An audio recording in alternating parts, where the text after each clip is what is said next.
My name's Angelo, and welcome to We Want Picks. Jacob and I are going to break down the entire UFC Vegas 113 fight card, giving you our picks, our predictions, our bets, and our DraftKings Fantasy Plays. But before we do that, let me ask you.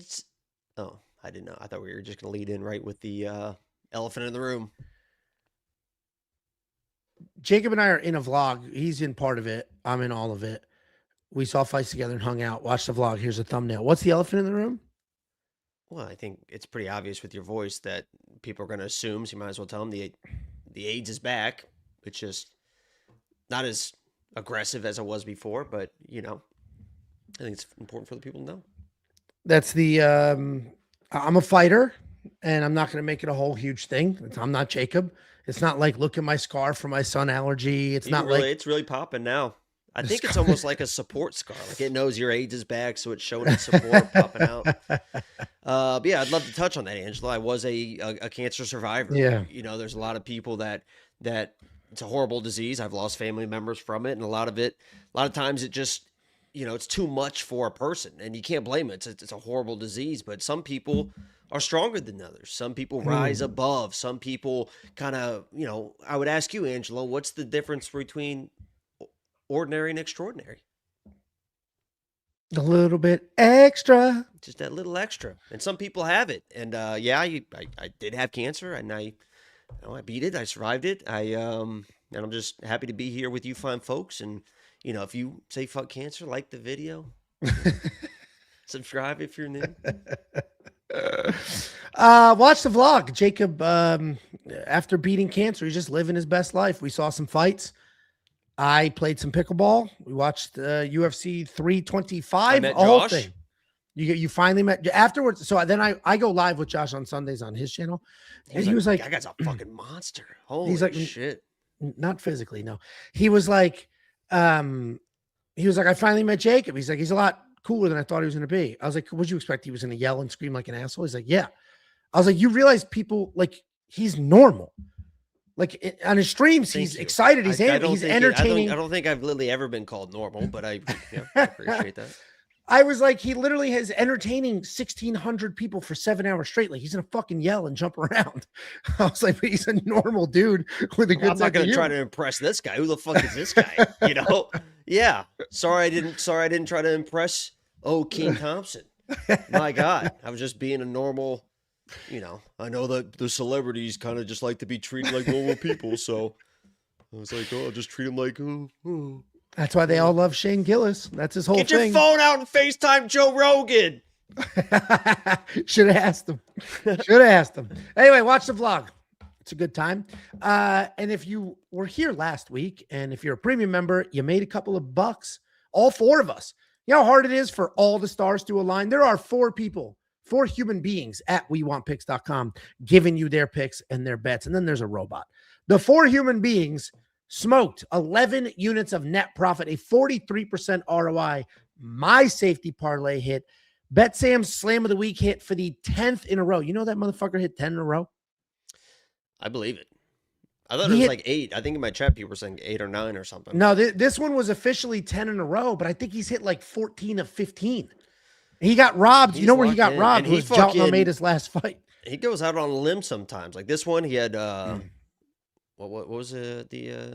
It's the first. It was Ruffy, one. wasn't it? He had Ruffy and Cam Ross. Yeah, like Ruffy's he threw an underdog in it. Yeah, like he's not a fatty, but he'll go out on a limb with it, and he fucking dials that shit in. Because even, I mean, probably of that 10 weeks, there's probably 5 of those weeks where I'm like, I'll text you and be like, what the fuck is Sam doing? Like, what the fuck is this? What the fuck is this slam of the week? He's got this guy in here, and then it fucking guy knows what he's doing. No, it's actually crazy how often it's hitting. So if you are a premium member, you've been crushing. UFC 324 basically looked the exact same way. We're having a spectacular 2026 so far. So if you're not premium, and if you watch these videos, you're like, I'm not spending $10. First of all, it's $10. It's $10.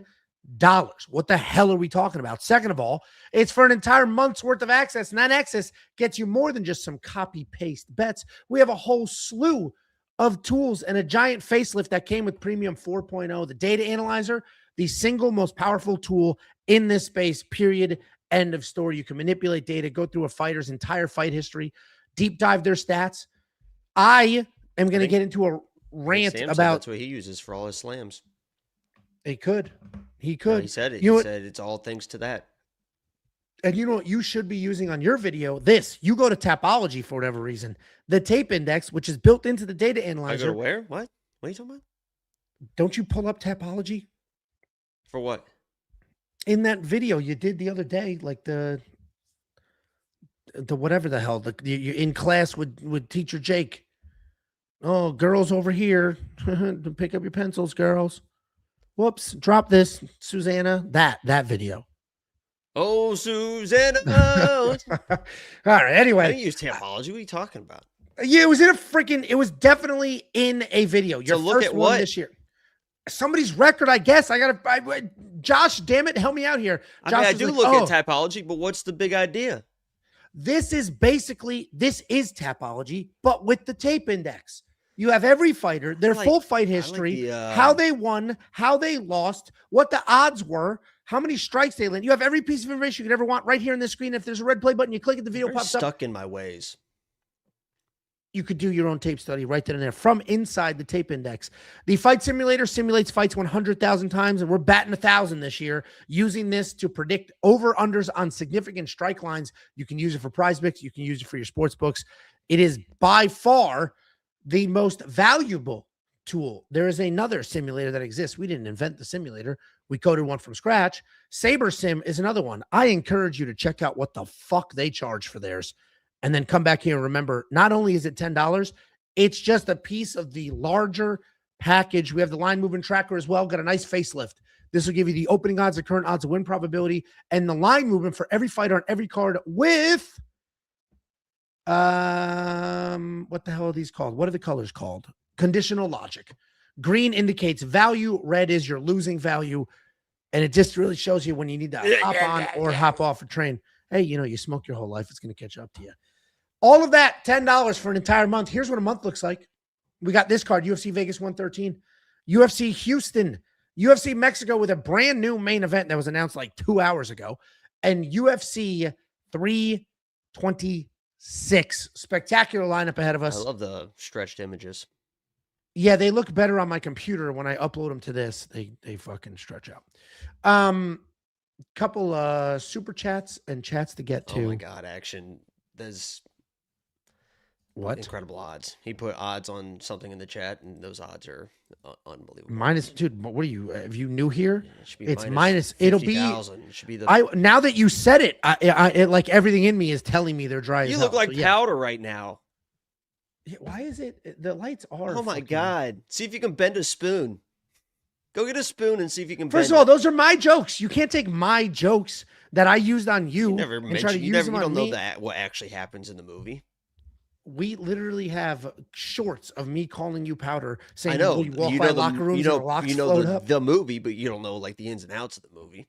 I know the jokes. How does it end? That should be. You should know that. He gets electrocuted and called up to heaven. What was he doing before that? Running in the rain like a bitch. Why is that like a bitch?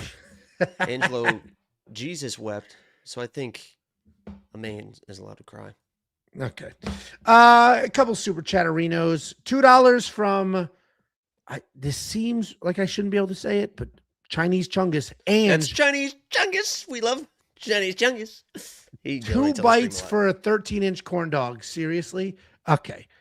First of all, I was enjoying. It was a good 16 inches. That was a foot and a half almost. He's referencing the vlog. If you go watch the vlog, we go to the fights. I think I probably got a nice little. I was showing them Saturday on the stream. I go to the fights, and in the vlog. Let's not try to like preface. Let's not try to like. I had some get drinks. out ahead of it. You get some drinks. You want something to eat. I didn't have any dinner. I didn't eat any dinner, so I got a corn dog. Let's not get out ahead of it. And I enjoyed a corn dog. See, just enjoying a corn dog. I don't know if you guys heard that. The comments that came out of that were a little unreasonable. So whatever. Thank you for the $2. I will use it to buy another corn dog. Then $1.99 from Envy. Thank you, Ange. We Want Picks and TRT out now. Hold on. We've got a little bit of a development here. Yeah. Just see if I can trying to find his dick because this one is really. He saw the corn dog, and now he's trying to. Guys, really settle in for this one. But if I bring this into a courtroom with the question, is this man? And I present this in front of the jury, and the question the jury is trying to think of and deliberate on is this man a homosexual? What are they going to say with this one? What's with the lip? Who does the lips like that? How do you bite food like this? It just you bite food like that? No. You're lipping a corn dog, bro? No one's lip. The lips aren't. There's not. You were literally. It's a bite. That is not a bite, dude. $1.99 from Anvi, who has the nerve to call his podcast TRT. I don't think so, pal. It says, "Thank you, Ange. We Want Picks and TRT out now." So he asked me to go on his podcast. I went on it. Jacob, weigh in on this because this is some fucking bullshit. Are you listening to me? Can you listen for a second instead of staring at me eat a corn dog? Aren't you the gay at this point? Hey, you obsessing over you obsessing over me. I'm not trying to call you nothing. I'm just putting plum where plum is.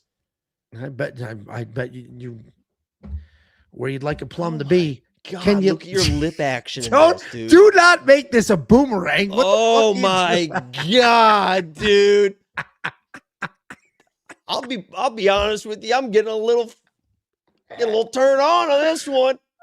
I guarantee there's one person that watches the video this week that literally ejaculates to this. I bet there's 5 to 10 of them out there that are watching this clip right now. They're going to save it on their phone, and it's. How did you do that so fast? What the hell did you use to do that? It's going to be a full just fucking. They're throwing shit on the wall, man. Dude, I'm just having some beers with the boys, watching fights. I ate a corn dog, and look what happened. The biggest issue was when you walked in. I'm eating a hot dog, and you're like, "Oh yeah, oh, look at the gay." I never said anything about the gay, dude. Nothing about being gay. It's that your history with hot dogs is crazy. You can't not eat a hot dog. It's nuts. It's nuts. And then you come back with a fucking corn dog. You've had more hot dogs in your life at whatever the fuck you are than most people do over 100 years. An entire family. My whole family hasn't had combined as many hot dogs as you have had in the last 10 years. Why is that a bad thing? It's not. That's why I made a comment about you eating a hot dog. And then now you're turning my delicious corn dog into an OnlyFans video.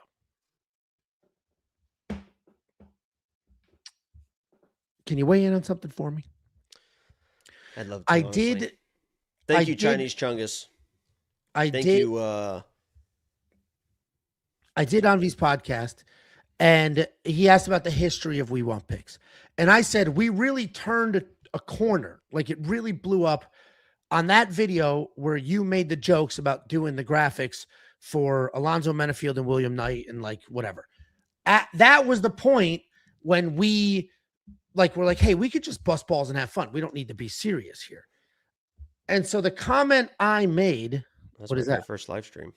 That is? Oh, it was a Bellator stream. My old apartment, just nothing but just my kitchen in the background. Oh yeah, because it was basically not a studio because you had a bedroom, but yeah.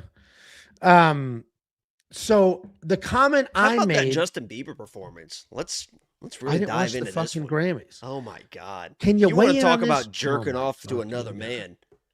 Didn't he wear his underwear? He was in some pretty loose boxers. So the comment I made was, people just want to hang out with boys and see people bust balls. Busting balls or whatever. And he's like, pause. Yeah, no, that's not. Nah, you're pretty. He's reaching. He's reaching, right? He was reaching. Angelo, you're a gay. We already determined it. That's reaching. Saying pause when somebody says busting balls is outrageous. That's reaching. That's outrageous. That's like an unbelievably common term. That's an outrageous thing to say. That's at that point, you're either so insecure or you're just looking for any reason. You sound pretty insecure right now, trying to be like, that's not gay. That's not gay. That's not gay. No, it's not. You're the one being insecure right now. If you weren't insecure, you'd be like, "Oh yeah, you're probably right." But you're like, "No, it's not. I'm not." I'm going to defend. I'm not a fish. The use of normal terms like busting balls. Gucci Gill $99 call-in show ? Jacob, thank you for your service. Maybe Thursday. The problem. This is what's happened to call-in shows. They used to be Thursdays, and then Thursdays became the night that my kids have sports. So this Thursday we actually don't have sports. We'll see. I do want to get back to the call-in shows. I enjoy the call-in shows. I also enjoyed doing the community question shows, but nobody gave a shit about those. But I did enjoy doing them. So we'll figure something out. And then Enema, the Amish love hot dogs. Who knew? Who's Amish? You? I think that's a poor joke. Maybe in poor taste as against well. You? What are the? I mean, they can't even defend themselves. They're not going to see it. That is true. They will not see it. Let's try and leave the Amish alone, guys. I mean, it's an even $2. It's a penny more than 90% of these. So I'll take it. Enema. Appreciate You'll take you. an enema. Okay. That did. Yep. And I had a comment pinned and I just unpinned it by accident. Somebody, another dry eye comment. I've done an enema before. I've never done an enema. I know Olympic wrestlers do to get off any half a pound you can get out of there. Tell you what, get it out. You want to talk about some pressure on the prostate? What a rush! No, thank you. Some other comment about the dry eyes. They dry the fuck out by the end of the night for sure. These contacts are usually in from like 6 a.m. till whenever. I have prescription grade drops that give me 5 minutes at a time. But the number one time that people are like, "Oh, this dude's on drugs." Every recap video. Oh, his eyes. He's on drugs. They're just fucking dry contacts, damn it. And I don't want to film with glasses because it'll reflect off the lights. Everybody calm down. Jesus, Mary. I don't even do the weed, let alone real drugs. When Jacob, somebody said, Jacob, sorry, didn't want to jump in here, but I think it's important to address it. Jacob, when did you have cancer? I think it was 2 years ago now. So I think it's a sun allergy because he said what kind of cancer. An allergy. Well, yeah, to it was 2. It was 2. He said when it was 2 years ago, and so I think it's almost just over 2 years because I think it was last December, and I had my surgery in January. So it was a mole. Yeah, no, the sun tried to kill him. Skin cancer. Plenty of people die from skin cancer all the time. Nobody. Okay, let's see. No, we're not. Yeah, no, I know. Skin we're cancer not survival rate. Skin cancer. No, how about the one you specifically had? Because there are different variations. It's all. Yeah, what's ChatGPT? Yeah, I'm gonna have to look at myself. Skin cancer survival rates are very high when detected early, with the 5-year survival rate for localized melanoma exceeding 99%. Not 100. Not 100. Even with late detection, overall is 94 to 95%. Not 100. Okay. And let me see the one that I had. This guy said, what even causes skin cancer? The earth trying to get you out of it. That's what it is. Literally, you are so weak. You need the sun to survive. And his body is rejecting the sun. It's like having a water allergy. Okay, well, this is honestly, I'm glad you brought this up because this makes me like, I was actually, oh man, this is almost sure. like this life-changing information here because, sure. Everyone knows like when you have cancer, sometimes it comes back and it comes back worse and stuff like that. But this, Angelo, I'm shaking right now because it says basal cell carcinoma, which is what I had, which is very bad, very bad. Yeah. Very bad. Has an excellent prognosis with a 5-year. Yeah. With a 5-year relative survival rate of nearly 100%. So, this is the big news. You made it. You made it. This is the big news. God, we might. Oh, we might make it after all. Look at you. Oh, I maxed out my credit cards. I didn't think I would have to pay these back. I gotta pay this loan. No, fuck. Fuck, well, Mom. Let's help these people pay their loans by giving them some winning bets. What do you say, Jacob? Okay. Please become a premium member for the love of God. I thought I was going to be dead inside of 2.5 years, but now I got bills to pay. Opening up the UFC Vegas 113 fight card, we have Priscila Cachoeira taking on Klaudia Sygula in a lady fight. Priscila Cachoeira, 13-7 in her career, 2-3 in her last 5. Pause for the cause and have a little celebration. We got 3 female fights on this card. It's a lot. Like the video for 3 female fights, bro.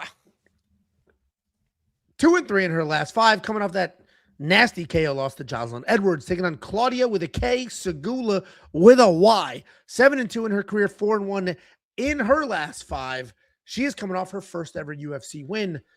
This is an interesting fight because Klaudia Sygula is the better fighter. She's the more well-rounded of the two, but Priscila Cachoeira is kind of a tank.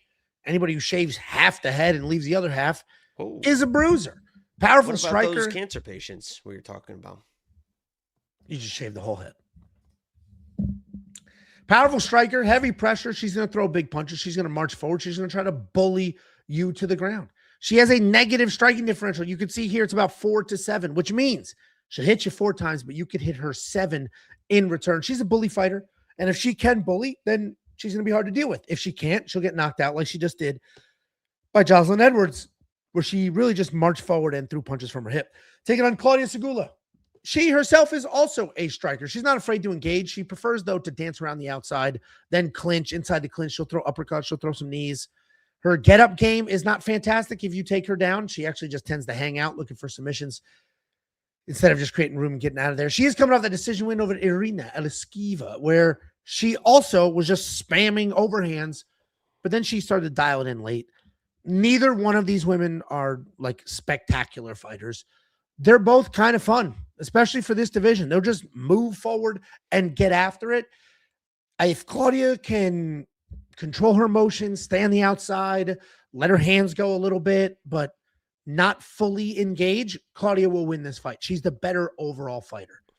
But if she just lets Priscila march forward and bomb on her, and she doesn't like it backing up, and she doesn't circle off well, then she's going to have a tough night, and Urlacher over here is going to get it done. I'm going to pick Sygula. I think she's the better fighter, but there is an alarming amount of times that just the stronger, more aggressive woman wins these sort of mid-tier fights. So Sygula's the pick. Jacob, what do you think? See my ink, bro? Yeah, sick, dog. I saw you at the fights you were looking at a lot. I saw that. Did you get a new tattoo? Is that new? What? No. Is that new? That's not new. I know. That's why I was wondering why you just kept staring at it at the fights. How many times are you going to try to remind these people that you had cancer and then show them you have tattoos? What is the goal here? I just look for public approval. I just look for them to think that I'm cool. I just look for them to kind of want to idolize me and be me. And then I figured that. I mean, fair. Yeah. The honesty helps. And I'll be honest with you, Angelo, on this fight.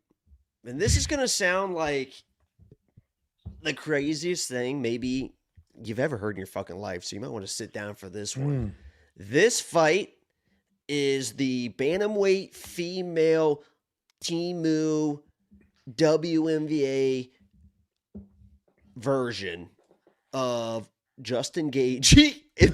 Shut the fuck up. Dude, I'm telling you right now, dude, Klaudia is fucking Patty Pimblett. She's a okay grappler. She can't wrestle. She can't strike. She's slow, chin up in the air. 2 fights ago or 3 fights ago, she was like in some like modified rules MMA, so there was like she like couldn't be taken down or something. Her last fight, she should have got fucking steamrolled by Irina, but for whatever reason, Irina just did not wrestle at all. It's like this girl can't wrestle, so just wrestle her. And the grappler said, no, you saw that against Melissa, whatever the fuck her name is. Took her down, mounted her. She looked fucking clueless. She's slow, clueless on the feet. And I'm not saying Priscila is like the level of Justin Gaethje, but she's a much better striker, has fought much better people. And the people she's losing to, she's getting taken down by fucking Jasmine Jasudavicius. She's getting taken down by Amanda member of Raverick.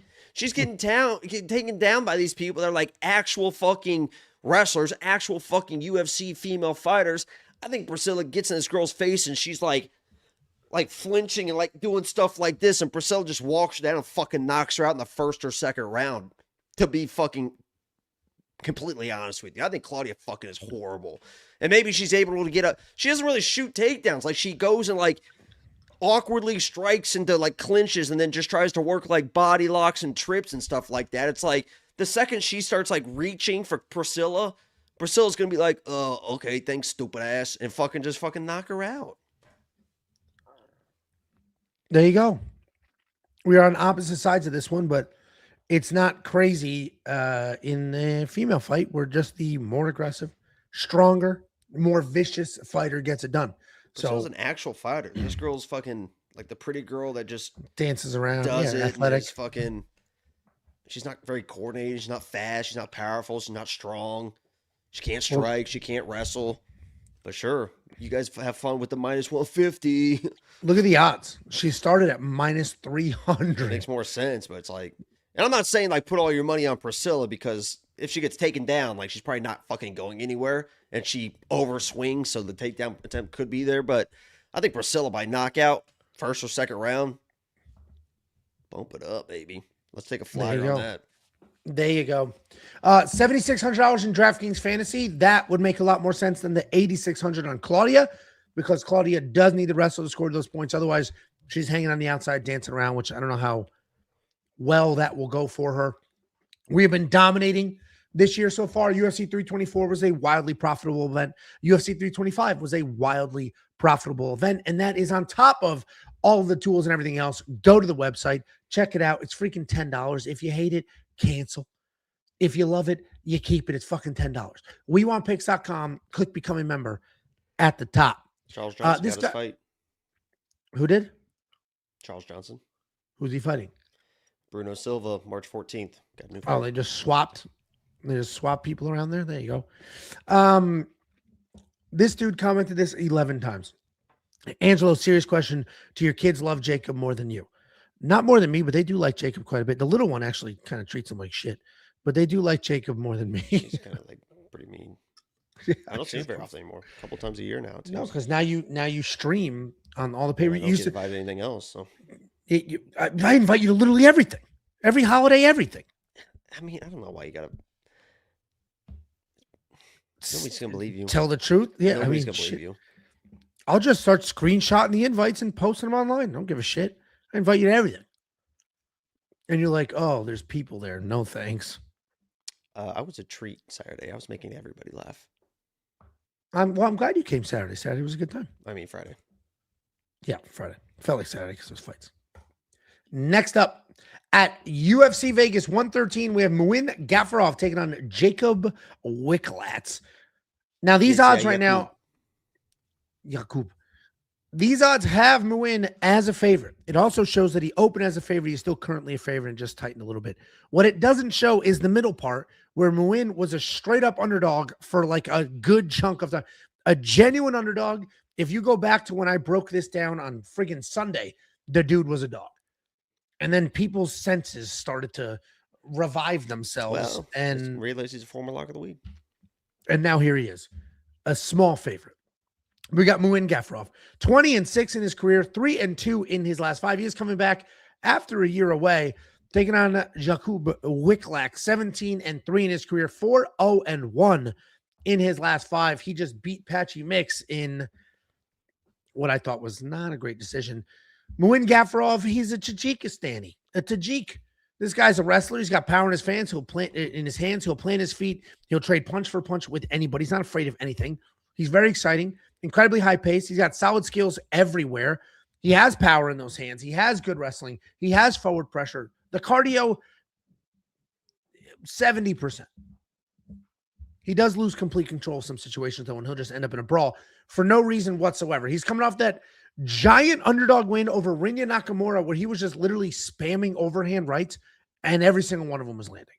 He's taking on Jakub Wiklacz, a nasty grappler. He is a grapple at all costs kind of guy where he's just shooting takedowns and desperately trying to get these fights to the ground. He'll run forward chaotically, throw strikes, but immediately shoot a takedown. He will take chances. He will just put himself in harm's way to find a finish. He'll jump guillotine. He'll roll for a knee bar. He'll just flop around on the ground like it's not an actual fist fight where he can get hit. But he is dangerous, and he does find those submissions. He is coming off that controversial win over Patchy Mix, where he was taken down 5 times. This was a weird spot. When I broke this down on Sunday, 81% of the Tapology users, 81% of the Tapology users picked Wiklacz. 81%. And I just couldn't wrap my head around it then. I can't wrap my head around that now. I get that Muin can be sloppy on his feet, but he's still the far better striker. I get that he can end up in a dog fight, but he's a dog. And I get that Wiklacz is a very good jiu-jitsu practitioner, but Muin's a better wrestler. I trust his submission defense. So yeah, Muin is my pick. I am shocked that at any point he was an underdog, and I'm surprised these odds aren't going the other way, where he's becoming a bigger and bigger favorite, all because Jakub Wiklacz won a bad split decision over Patchy Mix. I don't see it. What do you think, Jacob? Yeah, this to me feels like almost like a Nakamura last weekend, right? Everyone's like, oh my God, this guy Nakamura, he's just coasting to a loss. He's not really doing enough. And that Salazar or whatever the fuck his name was going to easily win that fight. And then all of a sudden it's like, oh, fuck. You know, it's good for me, obviously, because I knew exactly what was going to happen. Even on the live stream, I was like, just wait, guys. It's coming. Sure enough, he came. But it feels like it's going to be that type of fight where everyone that bet Muin or everybody that bet for Jakub, we're going to watch 2 rounds of this if it gets there and be like, oh yeah, Muin's definitely going to win this fight. And then Muin's going to get tired, shoot a takedown, and get submitted. If you're Muin, you don't grapple. This is like this is like the Polish RDR. Like, there's no real striking. He's a tough son of a bitch. I mean, this guy Jacob is a fucking tough son of a bitch. He will take a beating, but he doesn't have really like good footwork or like entries with the striking. Not great takedowns, but if you get on the ground with him, he might fuck you up. So if you're Muin, you just don't shoot takedowns. The issue is Muin can start to slow down, and as a base wrestler, when you start to slow down, you kind of want to get takedowns to kind of like be able to rest, because this guy Jacob is going to be, if it's like you saw the Patchy Mix fight, was, you know, he's like on his back the entire time, right? And against Patchy, that was a good strike. He almost got a couple guillotines. I mean, those seemed like a little bit close. Patchy had to roll out of them, but Patchy is like a pretty high level. Like, Patchy's known as like one of the best grapplers like in MMA. You can think however you want about Patchy, but that's how he's labeled. I don't think Muin's going to have that type of like control if he gets Jacob on the ground. And this is probably going to be mostly on the feet, because Muin's not going to want to shoot in those takedowns, and Jacob's going to just keep coming with the pressure. And if Muin starts to get tired, then he's wrestling when he's tired. That's fucking really bad news. So this feels like it should be like a Muin play. Like, it should be a Muin play all the way. Like, I'm picking Muin to win the fight. But if Jakub finds something in a submission early, or Muin gets tired or whatever, he does some wild shit. This guy Muin does some wild shit. And if you watch that fight versus Cong, even when he's grappling and scrambling, he's almost too confident in his grappling. You saw Cong got in some really advantageous positions, like full mount and stuff like that, because he tries to scramble so hard. You don't want to scramble hard against these guys. You want to just fucking stay safe. I'm going Muin, but because he's better. I mean, he should be better, but this is one of those situations that they got mad at me, like on the Saturday stream, where I pick somebody and then I bet against my pick, because it's like, I pick Gagey, but I'm like, I'm not going to bet a guy that gets hit like that. We're looking at the roughy odds, plus 850 TKO. We fucking bet that, and people are like, you pick Gagey. It's like, yeah, but sometimes there's value. Fiziev. Yeah, I think there's the value on the finish upside on Jakub. Yeah, I get it. I get it. I mean, he's a go for it at all costs kind of grappler. I don't think it matters. I am fully in the camp of like, yeah, Muin's fine.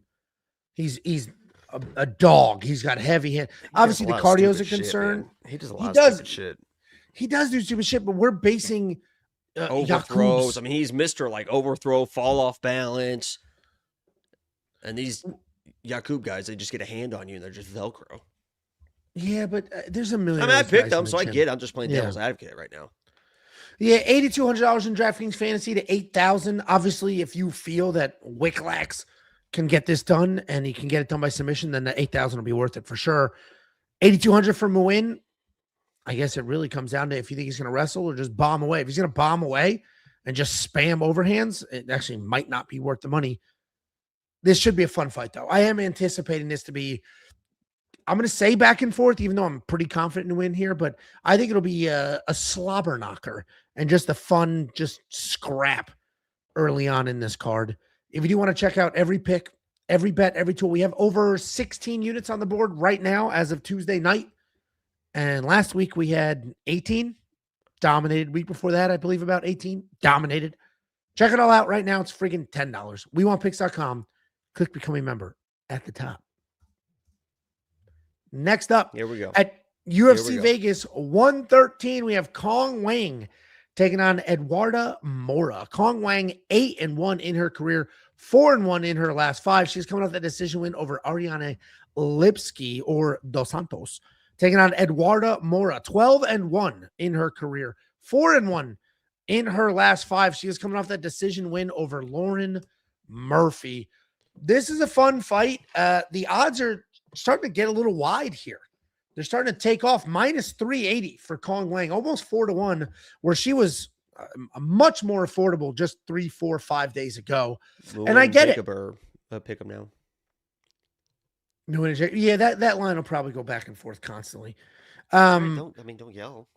Nobody's yelling. Cong Wang is notably a former professional kickboxer. She beat Valentina Shevchenko in kickboxing, jumped over to MMA, and did what you would expect her to do on the feet, but kind of unexpected with the wrestling. Her takedown defense is spectacular. She even worked in a couple of offensive takedowns in the UFC. Cong Wang's a very good fighter. She's very composed. She's got great hands, good pressure. You're going to see she has that one loss by submission. She wasn't taken out and submitted. She got dropped and wobbled by a giant, also former professional kickboxer, Gabriela Fernandez, who then snatched her neck. She's taking on Eduarda. One of us had Gabriela by sub that fight. Yeah, I don't remember who. Eduarda Moura is a grappler for the most part. She'll bomb away. She'll wing punches. She'll just run across the cage, though. And that's really there just to get you to the ground for no other reason. The striking is very sloppy. And like a lot of other people, the striking is only there to set up the takedown. She's coming off that win over Lauren Murphy where she got taken down early, but then she reversed it instantly and then just stayed a step ahead that entire fight. I obviously think this entire fight's going to come down to Cong Wang's takedown defense. That was a 29-28. The Lauren Murphy fight? Yeah, Lauren Murphy was kind of like, at the end. She was walking down Eduarda. Yeah. Well, I mean, Lauren Murphy's like all-time tough. Like, that's her whole thing. Just take a fucking beating and not stop. Cong Wang, this entire fight for her. Okay. This entire really one. It's a peck. When it's built like that, it's a peck. No, they're fake. And okay. it happened in Abu Dhabi or Dubai, one of the Dubai cards too. So they were really like sitters. We've gotten one, and it was Lauren Murphy's. It was the title fight versus Shevchenko. It's crazy that she fought for the belt, dude. And she got there just off sheer toughness and nothing else. Not speed, not athleticism, not actual skills. Just, and you got to respect it. Just raw toughness. This whole fight, every bit of it comes down to if you think Cong Wang can defend the takedowns or not. She's going to be a million times better striker. That's not even up for debate. But if she cannot defend the takedowns, Eduarda could have a sneaky fight here. If she can defend the takedowns, she absolutely lights her up. And I think that's what we get here. And Marta Wara's been at this weight class for a couple of fights, but she started at 115. And Cong Wang has good takedown defense.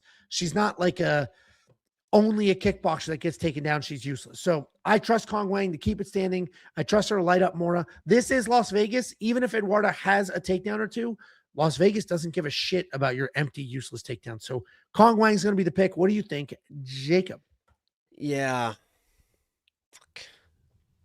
So I'm a big fan of Eduarda Moura. Former lock of the week. I've talked to Eduarda, and I'm still excited about her career. Really excited about her career. Losing to Cong Wang isn't like a huge deal. And if you have some moments in there that you look good, great. Because this girl, at this point, even with that loss, is the fucking real deal, especially on the feet. The issue with Eduarda Moura that I have is they matched you up against a fucking 56-year-old Lauren Murphy in her last fight on her way out. That's a girl you should have fucking smoked. You should have fucking smoked Lauren Murphy. And what we learned in that fight was Eduarda had issues cardio-wise at 115. But she's like, yeah, it's a cut. She cut a ton of weight. She's a big girl, kind of even for 125, a ton of weight. She's like, okay, you give her the benefit of the doubt. She looked good against Veronica Hardy. But then again, in that Lauren Murphy fight, somebody gets in her face, starts pressuring her, and it's like, oh shit, like she still has those cardio issues. If you're gonna pick Eduarda Moura, she's got to get takedowns and like a finish, I think, in like the first or early part of the second round. Because I don't think she's getting takedowns on Cong Wang late second or in the third round. And the second she's not getting takedowns,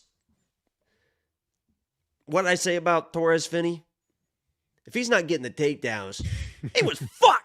I was very clear. If this guy's not getting the takedowns, he is fucked. There is no striking with that guy. Eduarda's got probably better striking than Torres Finney, but it's really kind of a slow right hand is really all that she can throw. And this girl, Cong Wang's going to be interface, leg kicks, really overwhelming her with stuff and speed she's never seen. If Eduarda's not getting takedowns, she is fucked. If she's not getting finished early, and I think Cong Wang can, because Eduarda is like, the girl she was bowling at 115, like she was just like, I mean, it was like just easily passing, just kind of like out muscling and stuff. I don't think she's going to like just grapple and submit Cong Wang, and then if it extends, that she's probably not going to get the takedowns, and Cong Wang might finish her like second or third round. So I like Eduarda. Just a really, really tough matchup. She should be fine going forward, but this should be Cong Wang all the way. And I love Eduarda. Good. Yeah, I completely agree. Eduarda's, she's going to move forward. She'll get in your face. She'll fight. But Cong is just good and confident. I don't want to jinx it, but I think every time I pick against a female Brazilian, it goes pretty well. Because it's hard. I mean, it's fucking hard to do. You really got to dig deep. You have to really convince yourself to do that. It's hard to do, man. I made a tweet today about Vinicius or whatever, like talking about like, it would be cool to see him beat, like everyone hates fucking Mario. Like, and Vinicius like a wild dude or whatever. And someone's like, yeah, he's Brazilian. You probably sucking his dick or something. It's like, fucking. I'm not, by the way. I'm just not. Well, we're both on the Cong Wang side here. $9,200 in DraftKings Fantasy. I probably leave that alone. Now, she has scored well in the past. That decision win over Yana Lipsky, she scored 90. She's gonna run through Eduarda on the feet. Like it's not close on the Well, feet. she scored 98 points in her decision win over Ariana Lipsky. So a performance like that, she covers her salary. Inside. If she doesn't get a takedown, like it might take fucking 3 minutes. Tree? Excuse me? 3 minutes? What's wrong with what I said? That's not the word, but the word on the street is that the greatest value this space has ever seen is at WeWantPicks.com. It's only $10 for an entire month. You can unlock every pick, every bet, every tool. There's no upsell, there's no cross-sell, there's no tiers, there's no packages. It's $10, all of it, everything, instantly. The whole website is yours, $10. WeWantPicks.com for an entire month. Click Become a Member at the top. Here is half of a month's worth of membership from Bruce Leroy, 1683. Speaking of Cong, has anyone had a talk with Artem about the birds and the bees? The fuck does this mean? I think he breeds dogs, so he watched them fuck all the time. Artem? Yeah. Frenchies.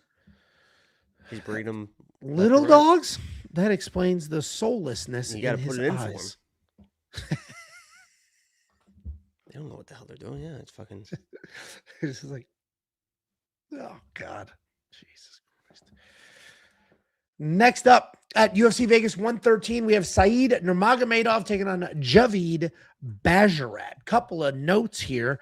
First of all, this is the first Basharat brother on this card. They're both on this card. And that is an important note because by the time we get to the second one, what happens to this one is very, very important. Second of all, this is the black sheep fight. Is what I said. They're both kind of like the black sheep of their fighting families, even though Said's technically like not. Said's related, he's swearing to God he's not related to any of them. But that country's country's the size of a town, and they all have the same last name. So I don't know how that's possible. I don't think they swear to God, Angelo. Well, to Allah. I don't think they do that. How do they say I'm not lying? They just don't lie. No, you got to swear on something to prove it. Don't lie. On my dead grandmother's grave, like you got to prove it with something. What was her name? Bethel. I bet she Every woman in my family is a Maria or a Rosa. That's it. There's nothing else. Maria, Rosa. There's no other lady names. Maria or Rosa. Nurmagomedov, 18-5 in his career, 2-3 in his last 5. He is on an unfortunate 2-fight skid, taking on Javid Basharat, 14-2 in his career, 2-1-1 in his last 5. He is coming off that quick knockout loss to Ricky Simon. Saeed is not the Nurmagomedov you think he is. He's a striker. He's not a wrestler. He's a striker. He's good. He's dynamic. He's long. He'll throw strikes from 2 inches away and try to kick you in the head. Like, he's a creative, fun, athletic striker with a nasty guillotine. I made the comment on my quick video that you could argue, choke, not just a guillotine. He loves those ninja chokes. Well, I made the comment that you could argue Saeed Nurmagomedov has the best guillotine in the history of the UFC, and people lost their fucking minds. Sorry, I thought that was it of it. So I deep dove the stats. He has 3 guillotine wins in like 5 UFC fights. The all-time record for guillotine wins is Uriah Faber with 6, and he had 30 UFC fights. Saeed Nurmagomedov. I need some fucking credit here because I kind of invented this shit. I've been screaming for I don't know how many years. You hear me talk about the ninja choke. Love the fucking ninja choke. For years, I've been saying you can defend takedowns with the ninja choke. They have to address the fucking choke. They have to address it. Yeah. Give me my fucking. Let's go full cam here. Okay. They have to address the choke. If they got you pinned down against the fence, let's say the fence is right behind you here, and you're split legged right here. And they're hanging and they got your arm trapped right here and you're trying to get that underhook, right? And the other one, you're holding the overhook, okay? All you have to do is just slide this underneath their neck and fucking go to connect it, and they have to address it and you can get out of there. It's a very easy strategy. And who fucking did that every fucking time on Saturday and got out of every fucking takedown attempt until he attempted a takedown? Dan fucking Hooker watches. Thank you for watching, Dan. Yeah. Thank you for watching, Dan. Every time that BSD hung his head on the inside hip on his arm, Dan locked up the fucking ninja choke or grabbed his fucking neck for the guillotine. He had to address it. He got the hell out of there. And then he shot a takedown. I don't know what the fuck he was thinking. Ruined his whole career shooting a takedown. I don't know what the fuck he was thinking, but the ninja choke is a powerful tool to defend the takedown. So people are just hanging on a single leg, head inside, lock it up, and they have to address it, or they're getting choked out. It's very easy. Well, I don't anticipate Javid getting submitted with any form of ninja choke or guillotine, but I will die on the hill that you could argue that Saeed has one of the greatest guillotines in this sport, and people losing their mind over it. Just want to complain without thinking. You know who jumped into that when everyone's like, just don't do that, and he started the fight like that? Fucking Saeed Kebab? Muin. Oh, yeah. Muin fought him, and everyone's like, we broke the fight down. It's like, just don't shoot a takedown, and you're probably going to win the fight because he's going to get tired. Shoots a takedown, gets submitted immediately. And who's he fighting this week that has a good guillotine that almost got it on fucking Patchy Mix, just fucking reaching around for it? Dun, dun, dun. Okay, back to this fight. 6 minutes into the breakdown. Javid Basharat, the younger, actually, I think he's the older, of the Basharat brothers. He is 14-2 in his career, 2-1 in his last 5. He is coming off that quick knockout loss, as I mentioned. And that's important to note here because you could argue he's chinny, but I don't think he is. I think that was just an all-in Ricky Simon who threw everything he could behind that strike, and it just landed clean. Javid is typically a distance striker. He's got the karate style, just like his brother, wants to dance around, pop in, pop out, shoot the occasional takedown. He's got good footwork. He's got clean striking. He is not a savage, if you will, more of a clean striker. The other thing people wanted to point out here is that Javid hasn't won a fight in 3 years. And you know what? You're not necessarily incorrect, but context. Neither of you. What? I beat your ass last year. Just 1 year ago. What? You said neither have I. Yeah, you haven't won a fight in the last 3 years. I just beat you up. We have video proof, everything. Yeah, video proof. Everyone go watch that video. Let me know. Yeah, watch the video. I have what a picture. The fuck is going on behind you? Tiffany just got home. So people want to. Oh, here we go. Jesus Christ. Hi, Justin. Oh, wait. What's his name? Jacob? She's mad that Jacob doesn't respond to her text what messages. Like he doesn't respond to my text. Yeah, I don't messages. text men's wives. All right, get those dogs out of here. One of them's a girl. Ultimate respect. Would it be weird if I was just texting your wife? Go, Joe. Anyway, the people want to point out he hasn't won a fight in 3 years, but context didn't close the fucking door. Context matters because the first fight. Is that how you talk to women? Some of them. The first fight was a no contest because of a nut shot. Doesn't really count. The second fight was a bad decision. I thought he won that fight. And the third, yeah, he got knocked out by Ricky Simone. So looking at it, be like, Javid hasn't won in years is just some short-sighted nonsense, honestly. This is an interesting fight. I think Javid wins this fight. I'm picking him to win here. I don't think it's a particularly exciting fight. I think he just stays on the outside. He has the better cardio. He lands a little more often, and he stays out of danger. I think that's what this is. I think the footwork will be the differentiator between the two. A little bit of extra cardio on the Javid side because Saeed does tend to slow down. So I'm going to pick Javid here. I'm not going to bet this fight. There's just too many weird variables. Saeed could find a random squeeze the neck finish. Javid could dance around the outside, get screwed out of a decision. So it's too close, but Javid's going to be the pick. What do you think, Jacob? Control C. Control V. Enter. Of what? Of everything I just said? There you go, Angie. Yeah, baby. Little copy pasta there. I love everything you said. I agree with everything you said. I hate Javid. He's like the asshole of the family. Like thinks he's better than he is.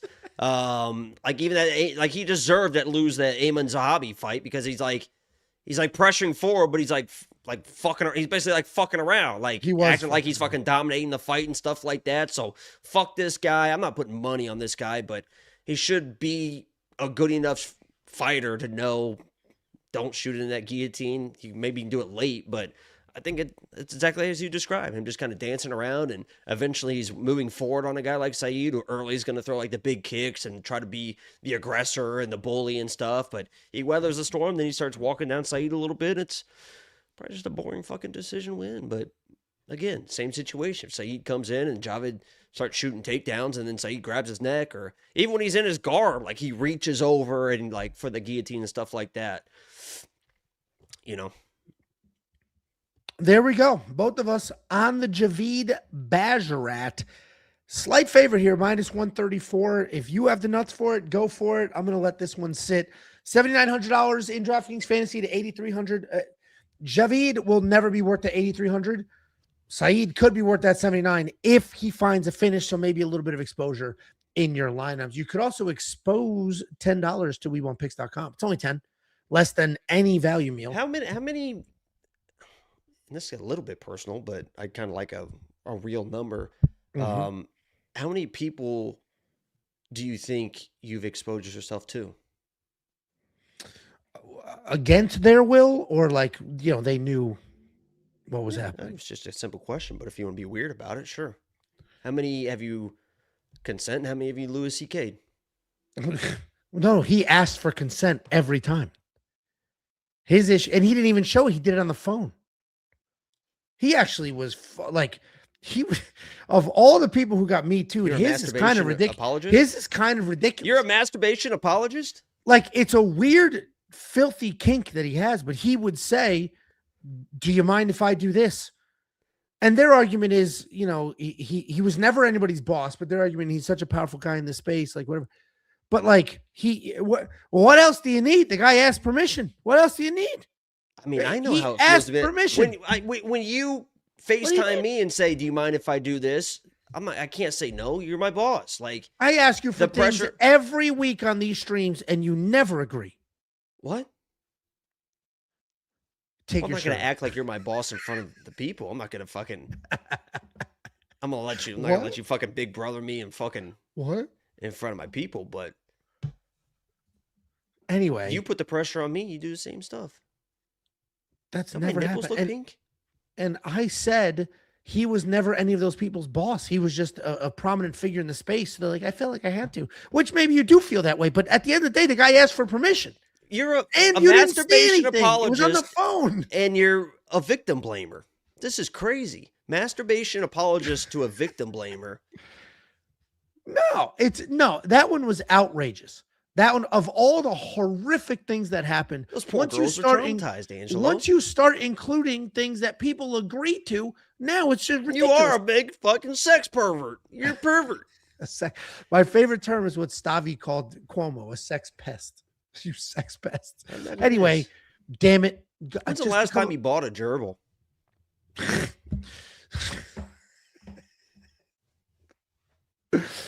What percentage? There's 600 people watching right now. What percentage of them do you think understand your gerbil reference? 5 to 10%. I think it's 20. That might be an old school reference, though. I guess we'll see what people say. All right. I'm not even going to do the premium pro. Speaking of gerbils, how about, or rodents or whatever, how about me nailing the groundhog seeing a shadow? Oh, yeah. And then it got warm as hell out here, so that thing's stupid and doesn't know what it's talking about. That's the good news. When it sees its shadow, only 6 more weeks of winter. That's the good news. I thought it extended winter by 6 weeks. No, that's the good thing. I think it's 6 more weeks of winter. Like, ugh. Yeah, you're wrong. No. Yeah, you're wrong, dude. Yeah, what the fuck? How do you grow? And isn't that like in your part of the world? Where is that? Is that Pennsylvania? Where the fuck do they do it? I think it's Pennsylvania. All right. Well, life lessons with Jacob. Next up at UFC Vegas 113, we have the third lady fight. Somebody said, can we stop calling them lady fights and just go, shut up? I'm going to say lady fight. I'm a proud supporter. I got 2 daughters. What? And I watch their lady sports. Somebody complained that I What? call these lady fights. I mean, they're professional athletes, Angelo. It's a lady fight. Look at this. Look at this transformation. No, and that's actually a no. pretty good picture of her. Oh. But we went from this What the hell is that? hot ass fucking girl. You would agree? No, not that. She looks better with the fucking tongue po haircut than that. And the Nah, tongue that's po funny. reference is that's a spectacular. pretty ass girl. What a transformation from Ketlen. Yeah, that's tough. By the That's way, tough. but her, if you go to her Instagram, her girlfriend, whoo, that's not Amanda Nunes she's dating. I'll tell you that. Yeah. All right. Let's Look, start yeah. this shit Woo, over. She got her good. She likes women. Thought about that. Some of these women say they like women, but they look like boys. But this girl likes women. All right. We have Bruna Brasil taking on Ketlen Souza. Bruna Brasil, 11-5 in her career, 3-2 in her last 5, alternating wins and losses. Taking on Ketlen Souza, 15-6 in her career, 2-3 in her last 5. She is on an unfortunate uno dos fight skid. And this is another interesting breakdown because the line has been crazy. You see Bruna plus 130, plus 140. You think she's becoming a bigger dog. She was the favorite just last week. I don't know what's happening with these lines. She was just the favorite last week.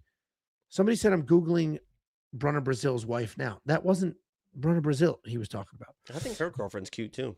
Bruna Brasil is the I'll check. Don't worry. I'll check right now. She's the stepchild of the fighting nerds. She lost her first fight. They just literally cropped her out of the photo almost immediately.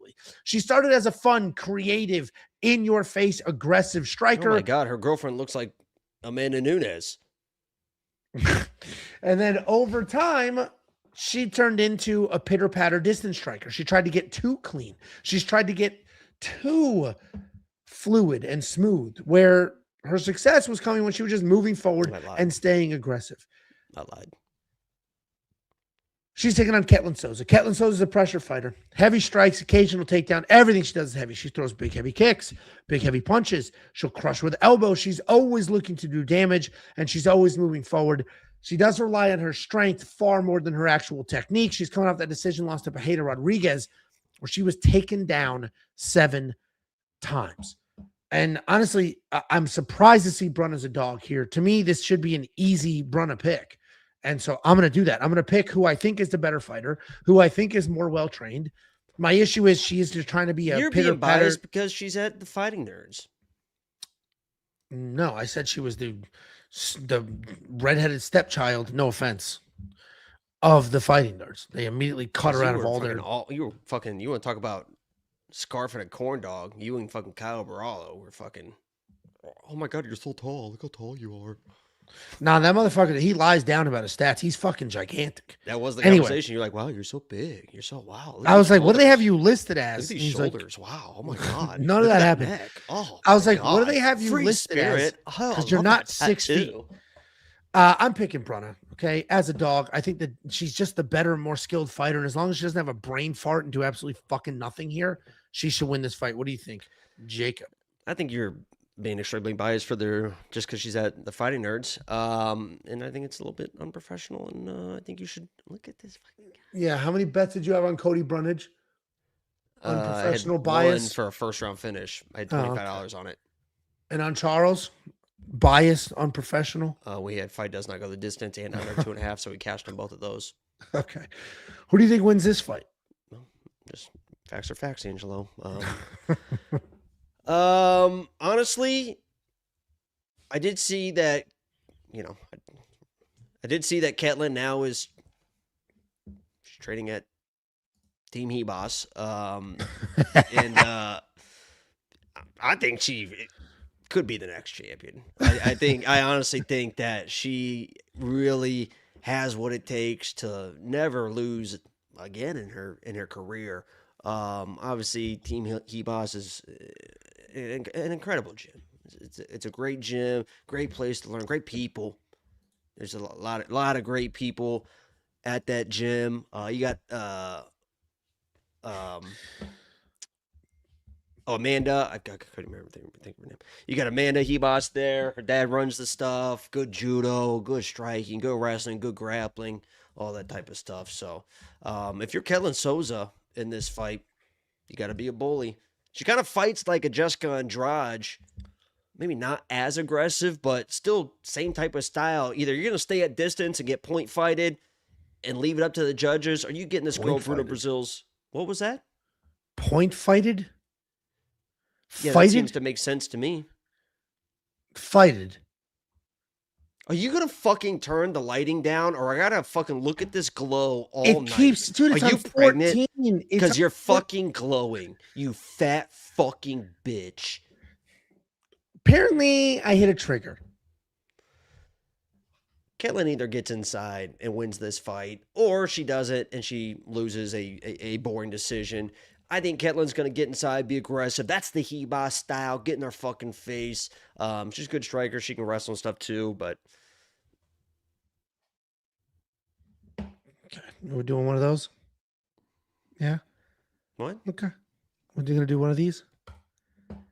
What are you talking Stopping about? halfway through? Pick Ketlen Souza. And it's not... We're split. I'll bet you straight up here. $100, bet openly money. And I haven't. Yeah. I haven't. Fine. Okay. I haven't. I mean, all your money is still sitting in my account. We haven't done that in a while. So. All right. 1,000? 100. I might even watch this fight for $100. Come on now. Come on now. Send it over. We might be playing fucking Arc Raiders during this one. Bubba.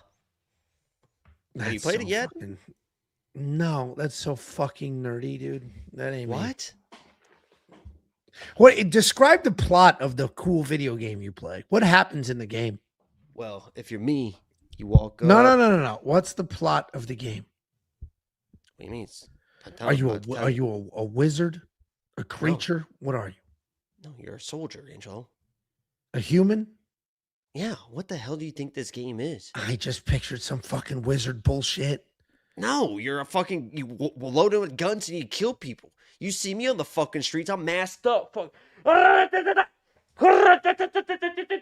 I'm gone. Goop, goop, goop, and I'm gone, motherfucker. You're describing here, ARC Raiders. I'm going in free loadouts, fucking slaying them all. Coming out there with 9 wolf packs. I see robot people. Bobcat. Are these all humans? There's a chicken with a hat on. Huh? This guy has antlers. I knew there was some nerd shit going on here. I wear an astronaut suit. Oh my god. I fucking knew it, dude. All right. Well, we're split on this fight. If you need a tiebreaker, go to the website. We have a whole bunch of them. We got Artem, Betsam, and Kunith. We now have Kunith as a tiebreaker.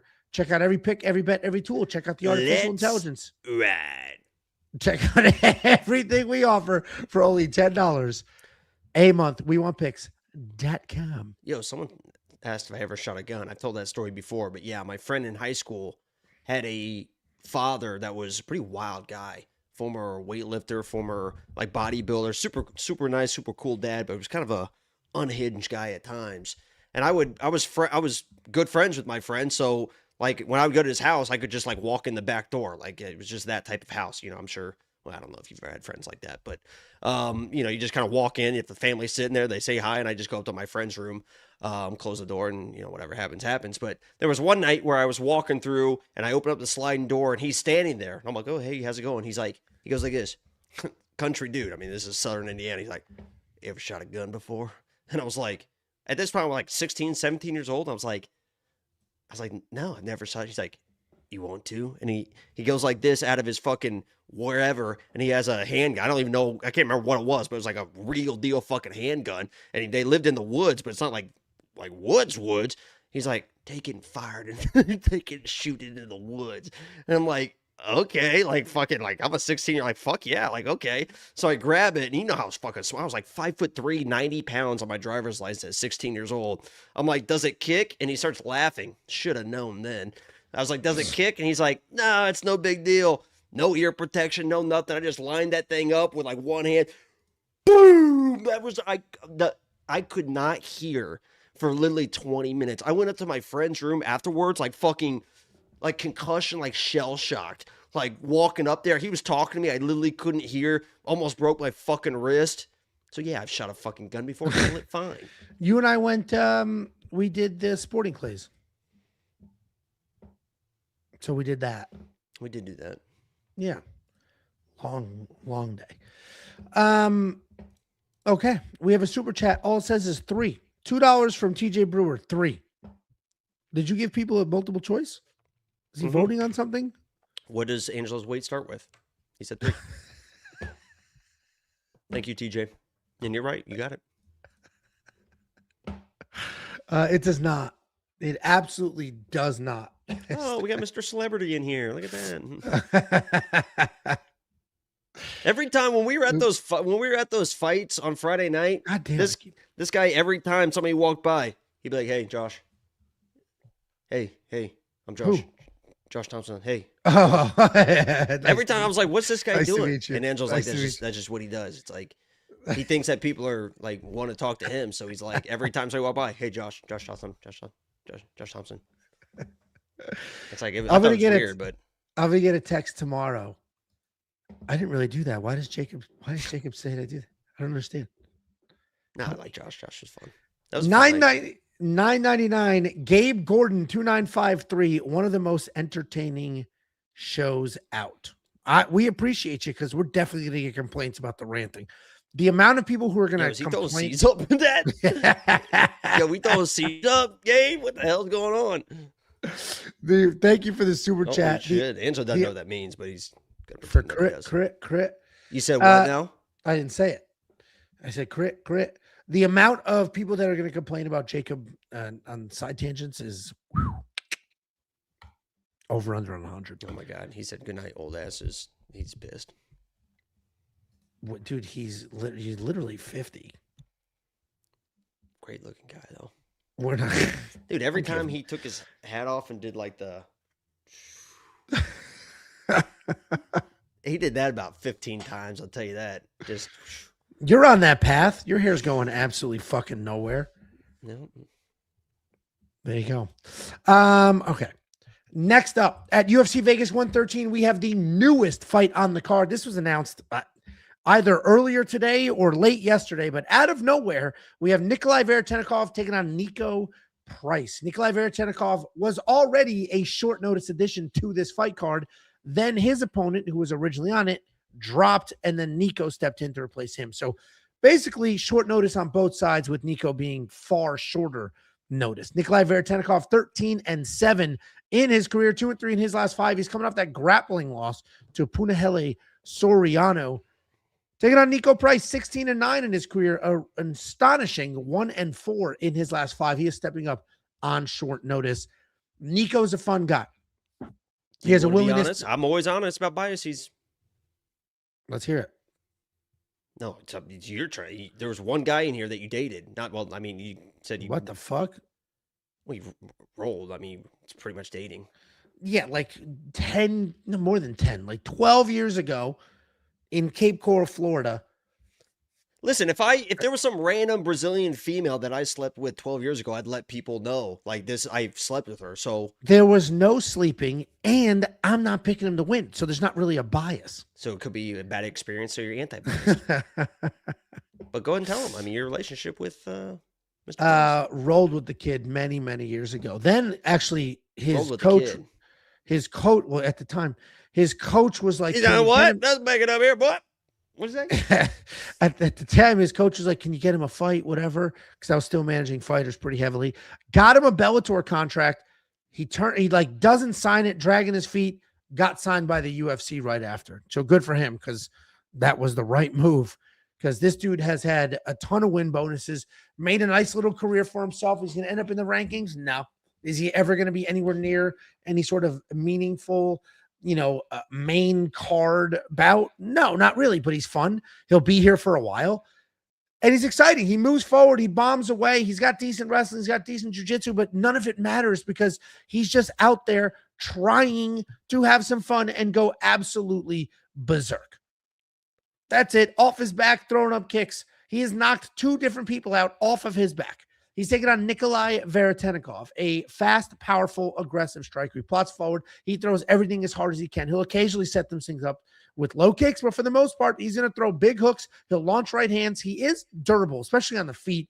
He has no problem with a dogfight, but his grappling kind of stinks. He can be taken down, and he can be ridden out. And that's exactly what just happened to him in his last fight. At this point in their careers, neither one of these guys are very good, but Nikolay Veretennikov is the better of the two. At one point, Niko was solid. At one point, he was a good fighter, doing the right things, training at the right places, working towards something. And then I think a couple of losses. How many kids does he have? It's a lot. And I think he's like kind of trained himself or has his own like, I think life got the better of his. No, they'd be much taller. I think life got the better of his career, if that makes sense. You have a couple of kids. You have a wife. You can't really just be selfish. This is the most selfish. Wait, you're picking against him because he has a wife? No, this isn't even in the notes. You just asked how many kids, and I'm explaining. I don't know. This sounds fucking like an angry ex, man. I'm picking Nikolay Veretennikov because he's the far better striker. And if Niko chooses to wrestle and grapple, he can have success here because he's the better of both. But I don't think he will. I think he's going to come out, try to put on a show as he does. Maybe try to chase a bonus, just swinging wild. And Nikolay's going to win this fight. Nikolay's a better striker. Nikolay hits harder. He was on the card for an extra week. So Nikolay's the pick here. I did this whole breakdown before there were odds, and I was surprised to see, not that he was the favorite, but I was surprised to see that he was minus 251. Like, that is absolutely crazy. Absolutely crazy. What do you think, Jacob? You know the Pink Panther song? Yeah.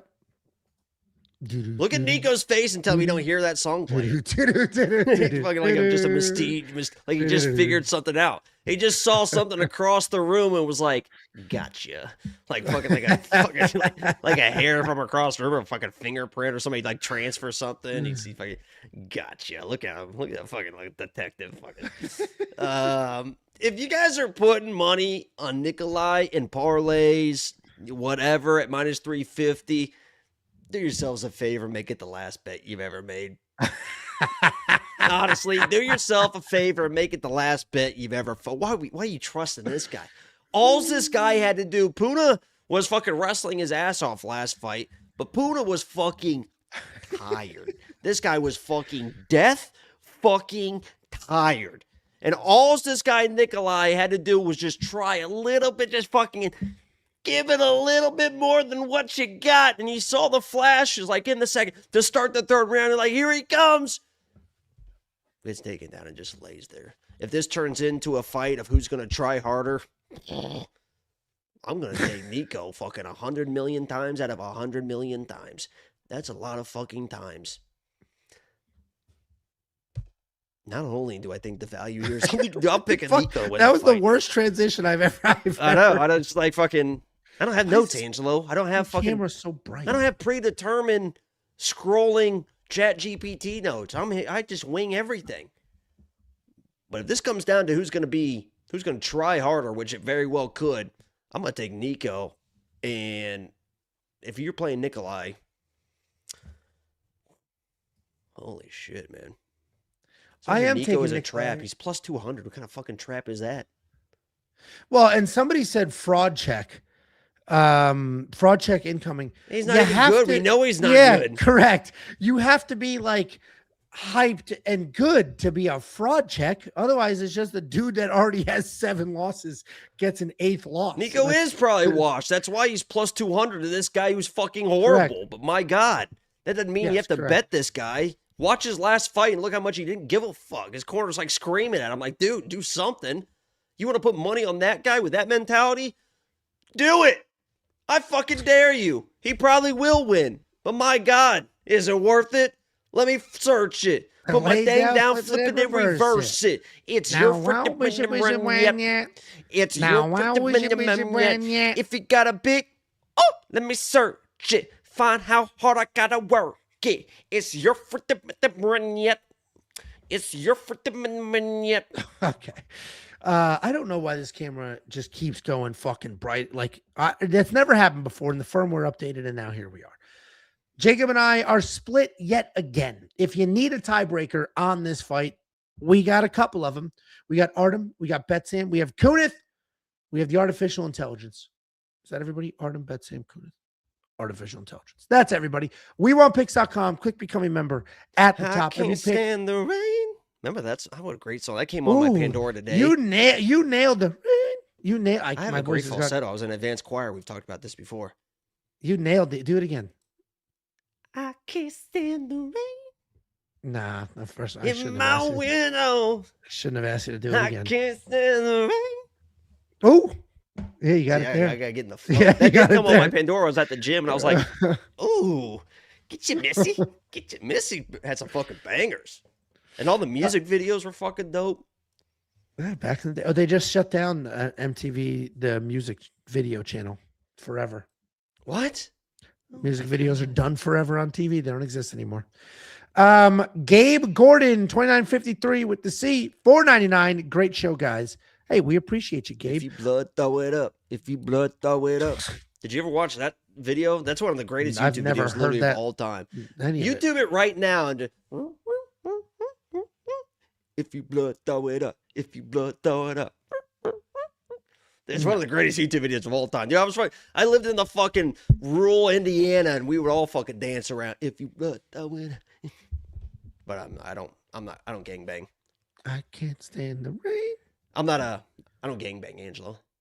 Okay. Next up at UFC Vegas 113, we have Alex Morono taking on Daniil Danchenko in the featured prelim of the evening. Alex Morono, 24-12 in his career, 1-4 in his last 5, taking on Daniil Danchenko, 12-2 in his career, 5-0 in his last 5, coming off his first ever UFC win.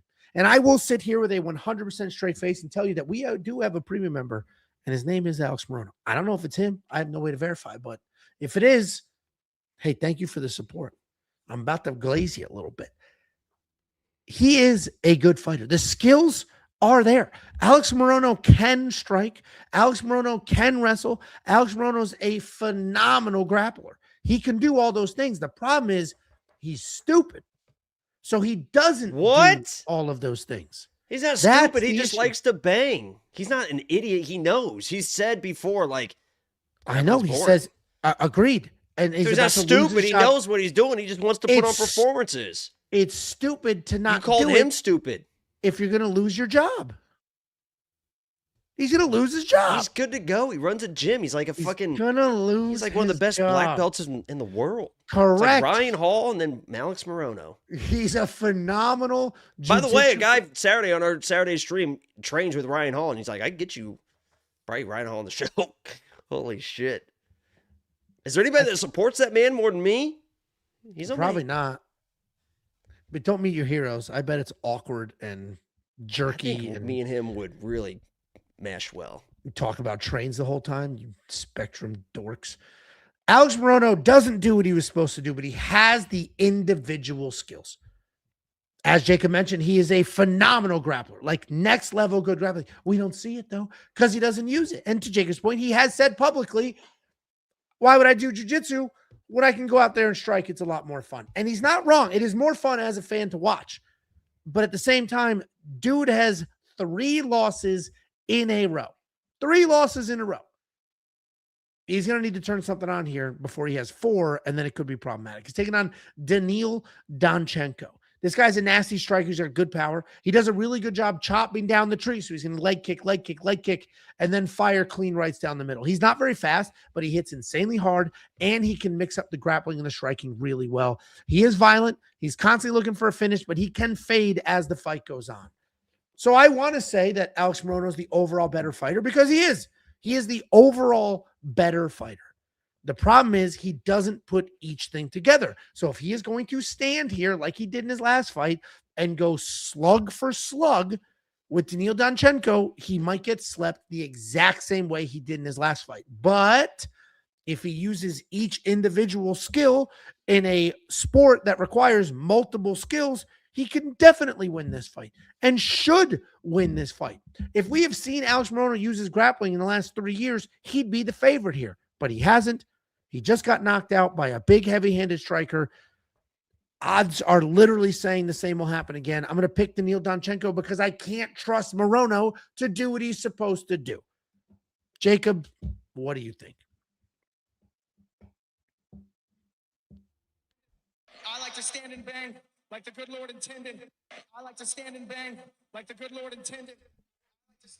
Alex Morono is that fucking dude. This guy's a former lock of the week. The great white Alex Morono.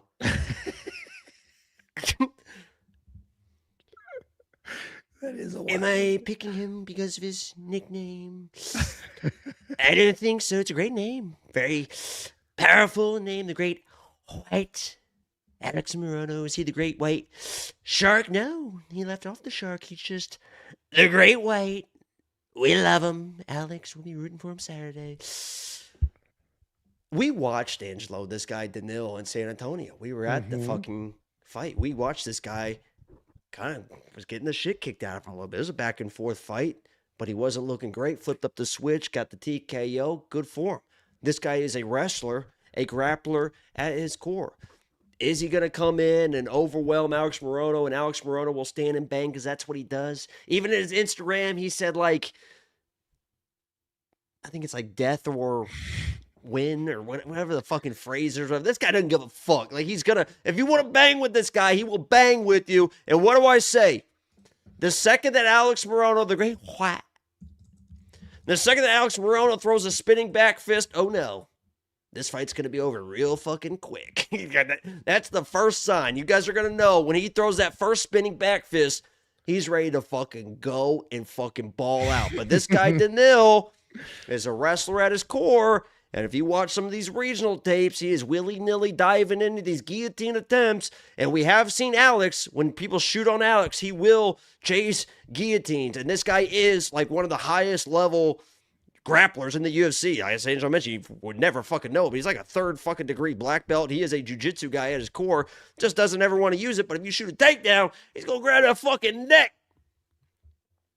I don't think this guy Daniil, I mean, let me say this as well. If you were putting, if you were betting Nikolay, is that his name? Nikolay? If you're betting him at minus 230 and you have him in a parlay with this guy Daniil at minus 550, can somebody tell me in the chat right now if somebody has that parlay, a fucking Nikolay and Daniil parlay? It might hit. But what are we doing? This guy has only fought regional people. We're struggling in his last fight versus another regional guy. He's a wrestler at his core, and Alex can and knows how to grapple. Alex, before he fought some steroid-infused lunch man, fucking punching his shit in, and he didn't even like flatline him immediately. He was still eating a million fucking shots before I it had happened. the over 1.5. Yeah, Angelo's shitting his fucking pants, being like, immediate. Survive! I've never seen Angelo's penis so inverted. We were in that hotel room watching that fucking fight. It was at my house. Okay, I've never seen Angelo's penis so inverted when we were watching that fight in his bathtub in his room while his wife's with his fucking kids all willy-nilly. Here, go get some ice cream. Text me. Come over. Hurry. And I got to fucking be there in 10 minutes. Wasn't even showered.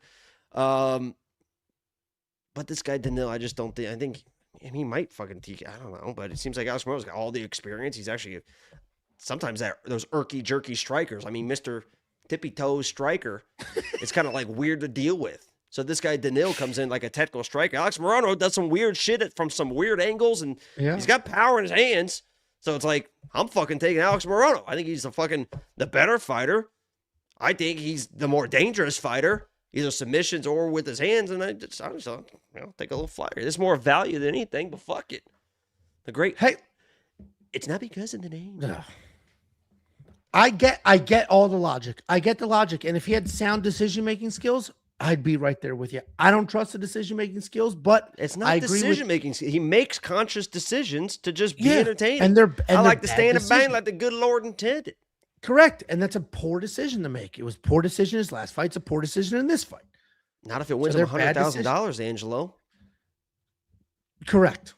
That is a correct statement. So this should actually be a really fun fight. That is why it is the featured prelim of the evening. I'm looking forward to it. I can't possibly bet on Alex Morono, but if you want to check out the bets we do have on this fight or use any of the tools to find a bet for this fight or any of the other bets, it's $10 freaking. WeWantPicks.com. Click become a member at the top. It's $10.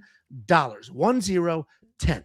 People are acting like this guy's like smoking everybody. He's like this undefeated guy. Dude, people just doing last quick fight math. He left fucking leaking. I'll get some regional dude. Now he's minus 600. What are we doing? People are just doing quick math. Morono was knocked out. This guy can do knockouts. Nobody watched the tape, man. Guys, if you want 50, I'll send you 50. Here's the URL. Go to the website, sign up, use the affiliate link, make a deposit. We'll send you $50 as a thank you. It's affiliate marketing. You'll use the link and they're going to pay me. They're going to say, thanks for the customer, Ange. And then I'm going to slice off some money. I'm going to give it to you. I say, thanks for the support, guy. And now the three of us all got paid. Go to this URL, use the link, sign up, make a deposit. We'll send you $50 as a thank you. Jacob, I have to go to the bathroom very badly. I'll leave it on one of these slides. Just talk. Here, we'll leave it on this slide. I'll be right back. Give me a minute. Okay.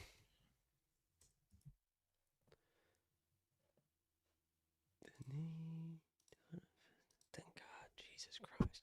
All right, what do you guys want to talk about? What was he? Yeah, I guess I was looking up his odds for his last fight for the Ultimate Fighter finale. He was minus 200 in that fight. You want to say you look at minus 200? He looked fucking minus 200. So, Jacob, is Angelo hung?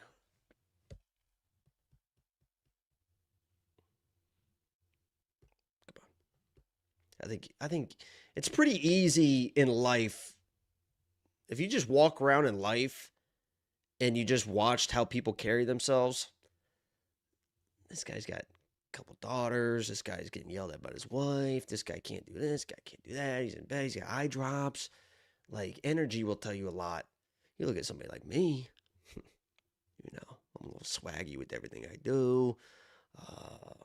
Former help train the troops. I don't claim not stolen valor or anything, but I'm out there with, U.S. fucking troops. I'm getting fucking tatted. You look at somebody like me, it's pretty easy to tell. Next question. Yeah, and she's texting me. Yeah, I mean, Jesus. Like, that's what I'm talking about. Thank you. That's a great point. Like, his wife is texting me because everybody senses that energy. I have to be around people. I guarantee you ask Josh Thompson, what did he say? What did Angelo say about me? Josh Thompson was like, oh, he's actually pretty cool. He sensed the energy. It's all about the fucking energy, man. Jacob, where's the pot of gold? Oh, fuck, man. What do we do? What did he say he was doing? Does he have prostate issues? What is he going? To the microwave? Do I hear the microwave?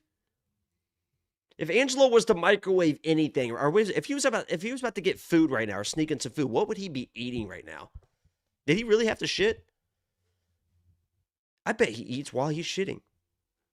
Like it's like a panic situation. Like, oh no, stuff's leaving in my body. I'm gonna die. Like it's like a mental block for him. Like he has to eat as much, like he weighs his shits and eats as much as he shits to maintain that type of style. Big Hot Pocket guy, Angelo.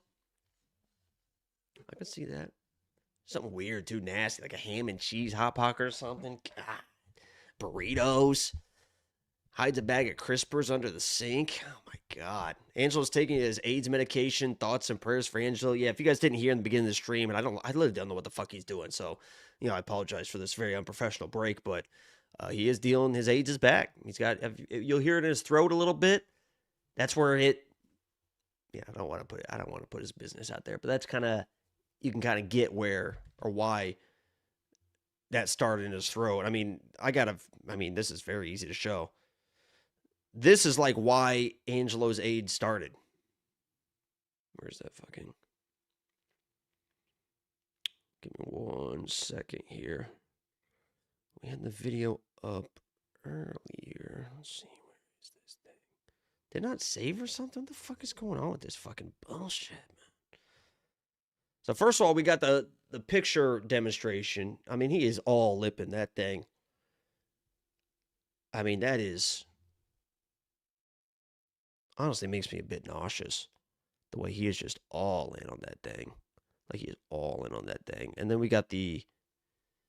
Let's see, is this the video? Yeah, I mean, if you're watching this, and I could send this to anybody and be like, do you think this guy has AIDS? And they're going to be like, oh, yeah. Oh, yeah. Yeah. Is he okay?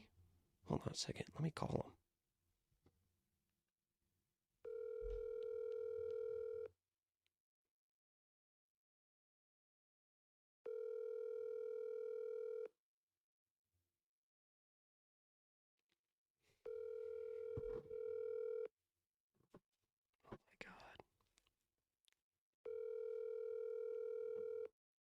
Oh my God.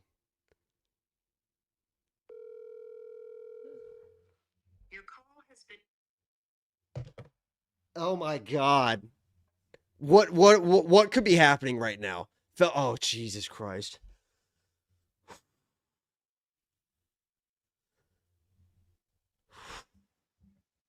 Okay, I'm back. Okay, I didn't say a word. All right, well, down to 200 viewers. You said nothing? I was reading chat. Okay, well, I'm not going to do the whole sorry. Got up, went to the bathroom. My kid was up, had to say goodnight to her. I ran down the stairs. See what I'm talking about, guys. Energy. I'm not going to do the full premium pitch, but we look how much, so much stuff. I'm not going to do the whole thing. Chat. I would never do that. I'd be like, I'm not going to do the whole thing. But premium is $10. That's it. It's $10, and it's for an entire month. That month will get you UFC Vegas 113, UFC Houston, UFC Mexico with the new main event, and Mexico. It's Mexico. UFC 326, a spectacular fight. That whole card is fantastic. You are out of breath. I shouldn't be. Oh my God. Down the stairs too. Well, you go both ways. Max Holloway, Charles Oliveira. You got RDR taking on Kyle Barallo. Moicano was supposed to fight. What the hell's his name? He's off. Anyway, that card is spectacular. All these cards are spectacular. $10. WeWantPicks.com. Click become a member at the top. 14 Czar. How much money what's a Czar? I think that's Zimbabwean. Well, 14 Czars. Live stream this weekend, Jacob? Question mark. Oh, it's South American. South African, I mean. You gonna answer? What? Live stream? Oh, yeah. Fuck yeah. You know, it's really pissing me off. Thank you guys for watching those live streams. The numbers they've carried over from the end of last year. We're really excited about that. Everyone's been fucking gifting memberships too. If you guys didn't know, I get a raise if we gift members, if we get our YouTube members up. Angelo has said, we appreciate the streams, but we need to see more support the streams or we're not going to let you stream anymore. So he gave me a goal for the YouTube members to be able to keep those streams going. So we're bumping them up. We've got over 100, and I think it's 138 or something. And we started 2 weeks ago with like 30 random people that were YouTube members.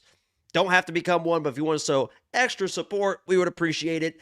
But what's really been pissing me off is it's been like up and down as far as the betting goes. And before each main event, we've been like pretty much either a little bit up or like back to even. And what I do is for every like on the stream, I bet that money on the main event. So like 2 weeks ago, I bet, I think $900 on the main event. And last week, I think it was like 750 or like 800. So that's how many likes were on the stream. And we've lost it all on every single main event. We loaded up on Gagey. Who picks the We just like kind of like in the Gagey fight, we had like a little bit on Patty by sub, we had Gagey TKO, but everything like fight did not go the distance. And we kind of did the same thing on the Diego fight. I had money on Diego, but it's basically like does not go the distance. I think we might have had like a Volk by TKO as like a hedge and stuff, but the main events have really let us down. But they've been fun, and we're going to get back on track this week. Well, there you go. So thanks all the support. That's just what you don't thank the people, but I literally at the end of every single one of my videos. At the end. I say thank you for being. Yeah, you hope that they're not listening anymore. Yeah, I purposely wait. Let's support Jacob and like the shit out of the stream, and then hope he gets it right. Appreciate you. Thank you for being here. Also, if you want to send something for the vlog, UFC 326 vlog is about a month. Yeah, it's the end of this month. It's about a month. Send it to We Want Picks, P.O. Box 406, Prosper, Texas 75078. If you don't know what we're doing, we're cooking. Send a recipe. We'll cook it. We'll try it. We'll see how it goes. It's cooking with Ange. I'm cooking everybody's recipes. I've got a stockpile. I've got to catch up. But appreciate every last one of you that have sent something. What and did if you want to send something, cook this last time? It was chili. Sweet and spicy chili. The chili was spicy. Then you add a cup of honey at the end. And while you were gone, we were talking about like who's got big dicks and stuff. And I said, you can just kind of sense like who has the energy. Like you can just sense it. I was like, sure. Like even Josh, like it was obvious that he could sense my energy as well. Yeah. No, but absolutely. that guy that sent in the chili recipe, tiny penis. You letting your girlfriend write it out? Come on, just write it out. They did confirm. I saw that in the comments. Yeah. Yeah. Girlfriend or whatever. Like she should also confirm his tiny little penis. I mean, I would kind of disagree with that statement. Maybe his handwriting is just bad. Maybe he's a doctor. Okay, his handwriting is just bad. If I got bad handwriting, guess what? You're going to be a man and just read it. I'm going to be a man and write it. You're going to be a man and read it. What? This is the energy we're talking about. So you don't even understand. You just wanted to scratch it, and then I have to try to figure out what the hell it says in his scratch handwriting? Just fucking read it. No, I think it's fine that he wrote it. I make Tiffany write all the cards to like birthdays and stuff. Yeah, not surprised at all. None of us are surprised at that. That's exactly. Thank you. Exactly. That's exactly what we're talking about. All right, let's go to the main card. Damn it. Opening up the UFC Vegas 113 main card, we have Dustin Jacoby taking on Julius Walker. Dustin Jacoby, 21-9 in his career, 2-3 in his last 5. He is on a nice 2-fight knockout win streak, taking on Julius Walker. 7-1 in his career, 4-1 in his last 5.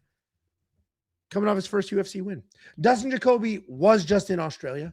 He was supposed to fight on that card. He didn't, but he was there cornering Cody Brundage. He is a professional kickboxer that turned MMA fighter. He's got all the skills. He can do all the things. He's getting a little older. He's not crazy fast. We did see his chin start to go a little bit a couple fights ago. But the reality is Dustin Jacoby is an actual fighter. He has been in the UFC for a very long time. He's been fighting at a high level for a very long time. Pretty good takedown defense. Very good striking. He just knocked out Bruno Lopez back in May. Taking on Julius Walker. He's a bit of a UFC newcomer. He's actually only been a professional fighter for a little over 2 years. And it shows. He's sloppy. He has some athleticism, but he's sloppy. There's holes in the takedown Some defense. athleticism. Have you ever seen this guy pick up an orange ball on What? some hardwood? No. He calls himself the best basketball player in the UFC, and he shows out. This guy's a fucking athlete. You can tell who's actually coordinated by how they shoot a basketball. Trust me. You called me?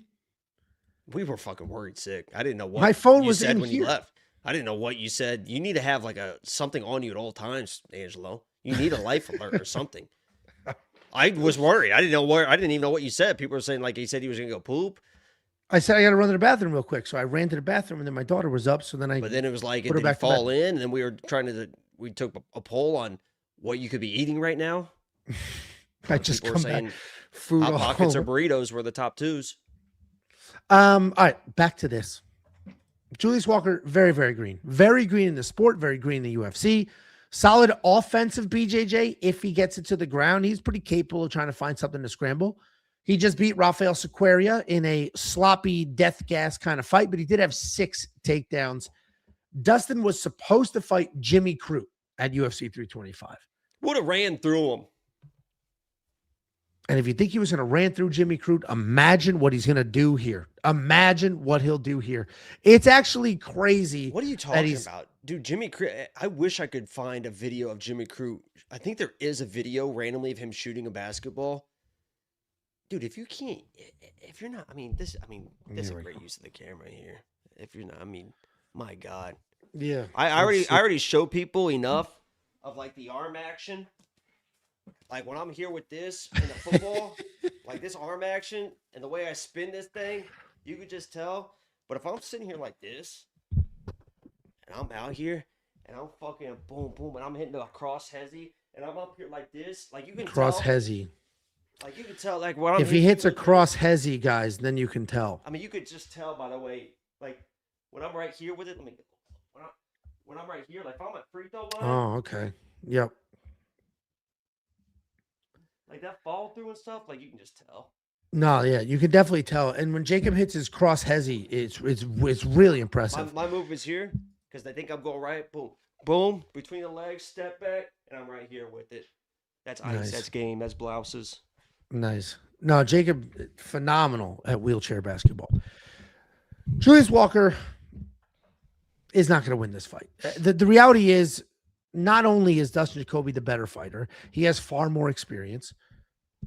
He's been here. He's done that. He's done literally everything you can imagine in this sport for somebody of his, age. He hasn't fought for a title, but he's fought almost everybody. He's fought former title challengers. He's been in full-blown decisions, quick knockouts. He's had fights where he's had to wrestle, had fights where he's had adversity, had to come back. He's done everything, and he's the better fighter. So Dustin Jacoby's the pick. He's minus 185. The fact that he's not minus 300 is crazy to me, and I bet he closes at minus 300. And I'm not trying to be insulting to Julius Walker. Maybe he'll be of that caliber, but he has only been fighting MMA for a couple of years. Dustin Jacoby has been a lifelong combat sports athlete, and it'll show here. So Dustin Jacoby's the pick. I actually just full money lined him because you can't parlay him yet on some books because they see the line moving. They're waiting for it to settle. Jacob, what do you think? Yeah, Dustin Jacoby's not going to win this fight. I like Dustin That's Jacoby. crazy. Okay. I'll bet you straight up on this one too. That's crazy.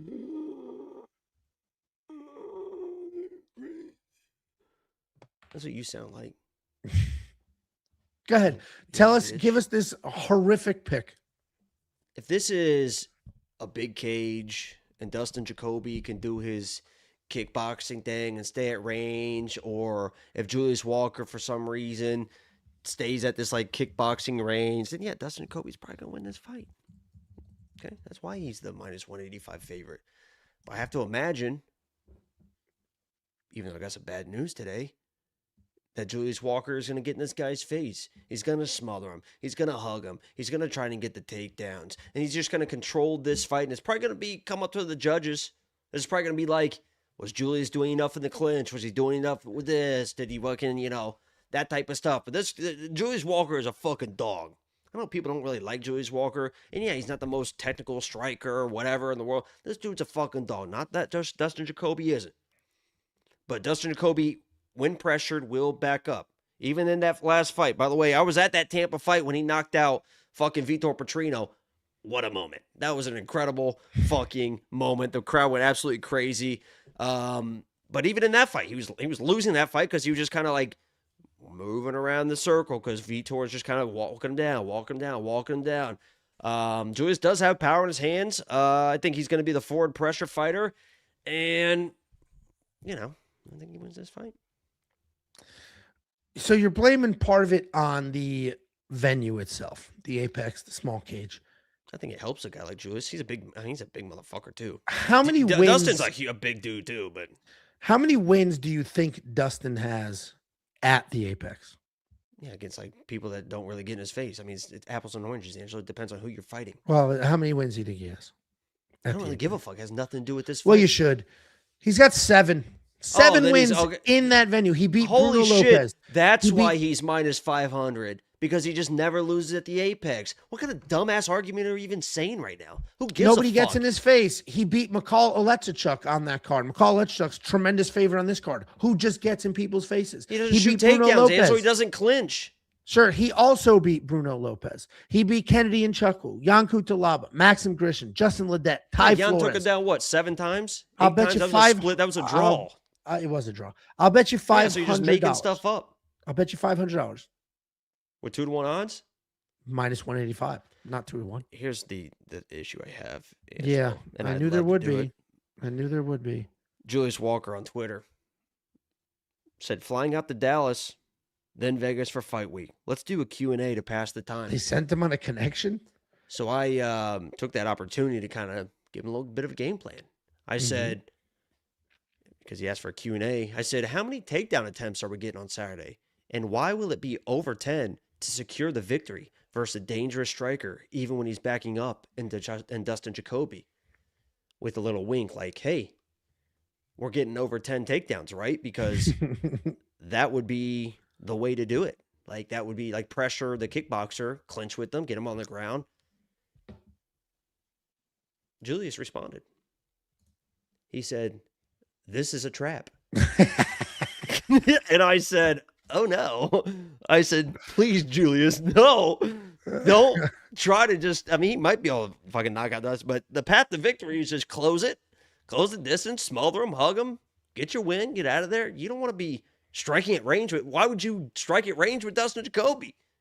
Smother this guy. So I would love to do that bet, Angelo, but unfortunately, Julius. Yeah, sure. Sure.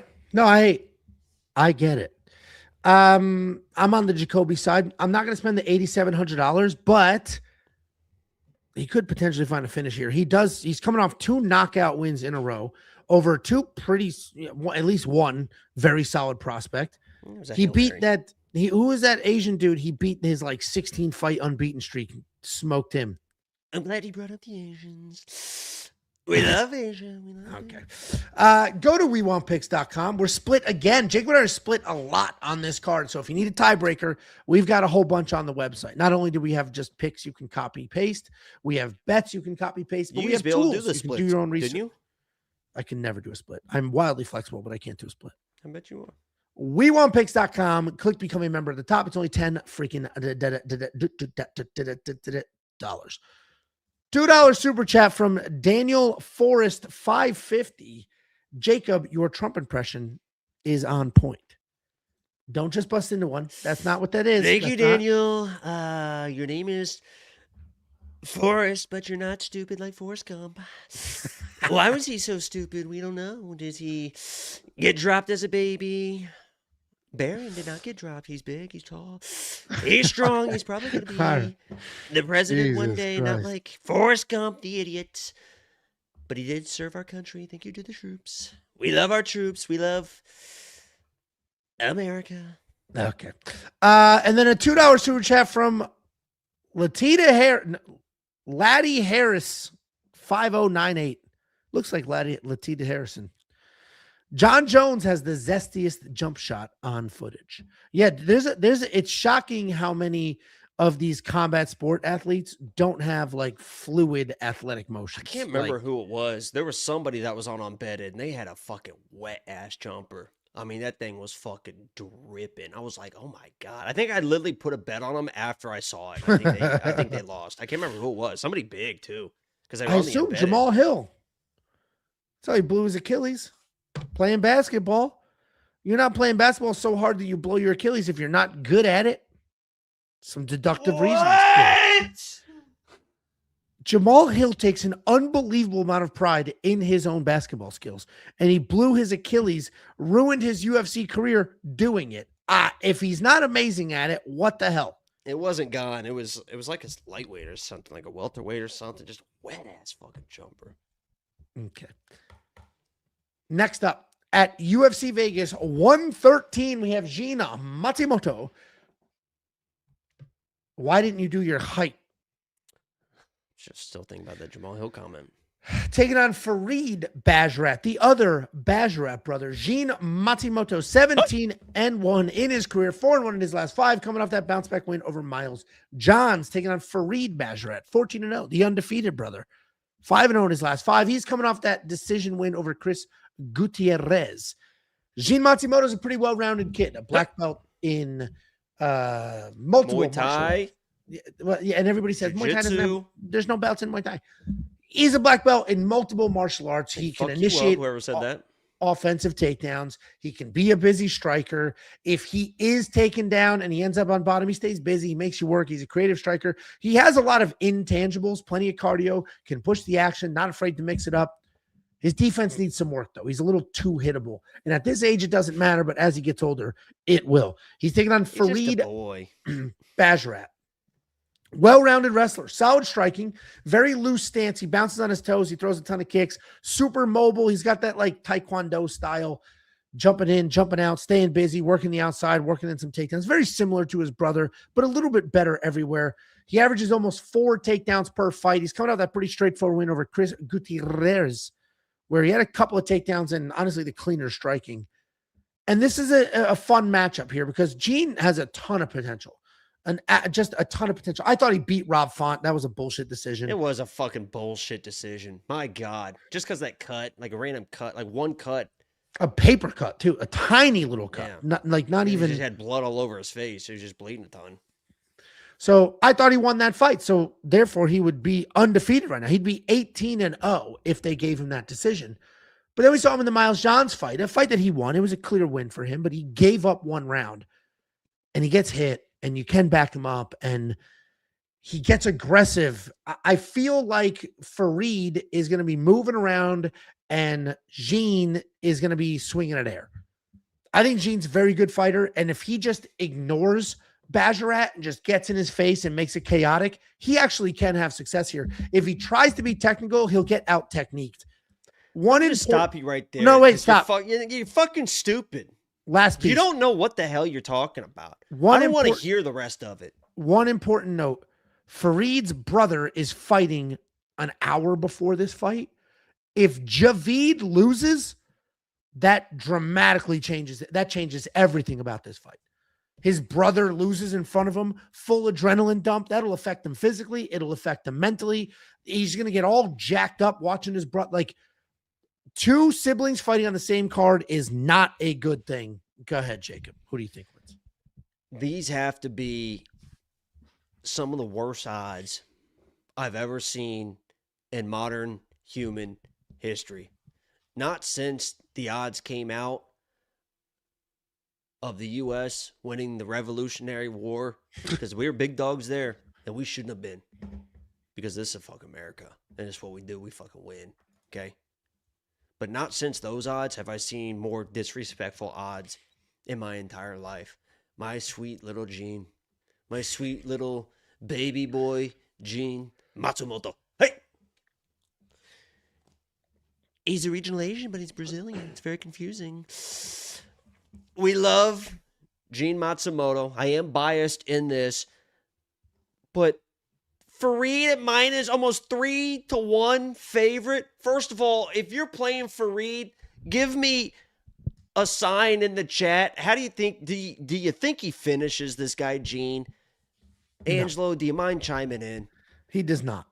Gene's too tough. Way Crazy tough kid. We've already seen him in multiple wars. He will keep going. And Farid isn't really a if he's a finisher, he's more of like a grappler finisher, in my opinion. And I don't think he's going to be out grappling to a finish to Gene Matsumoto. So if you're going to play Farid, I would just play. I mean, I looked at it right now. Remember when I told you about it, Angelo? It was plus 100. Minus 140 now, which makes a little bit more sense because if he wins, it's probably a decision. Plus 100 for that, I get if you're going to be playing. But it's a close fucking fight. I'm not saying my sweet little Gene Matsumoto, hey, is don't do that. Okay, what? That was fucking disrespectful. Hey, was disrespectful? Yeah, I don't fucking. Please don't do that. Okay. No, my bad. Then I didn't realize. So I'm not saying that my sweet little Gene Matsumoto, hey, what is. You don't do it. You don't do it. You don't do it. You have not fucking earned that right. Okay. So I'm not saying that my sweet little Gene. I've been to his fight before. I didn't say a word. I didn't say a word.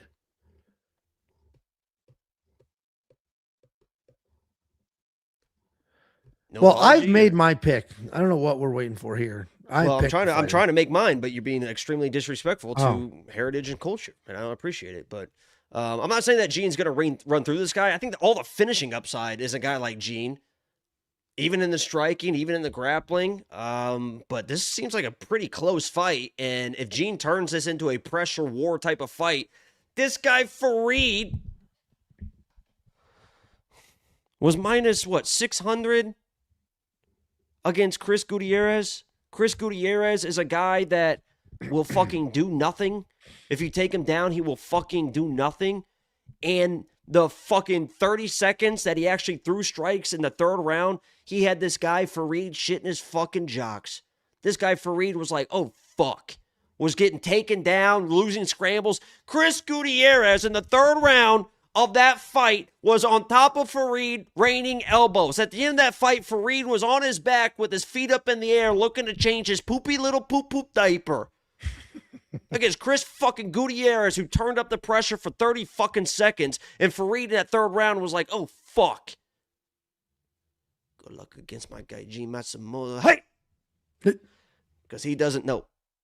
Because he doesn't fucking stop. He doesn't stop bringing the pressure. He's been in wars. He's going to turn this into a war. He is moving forward. Farid's going to shit his fucking pants. Worse odds on the card. I got money on Gene. Make Farid minus 500 for Papa.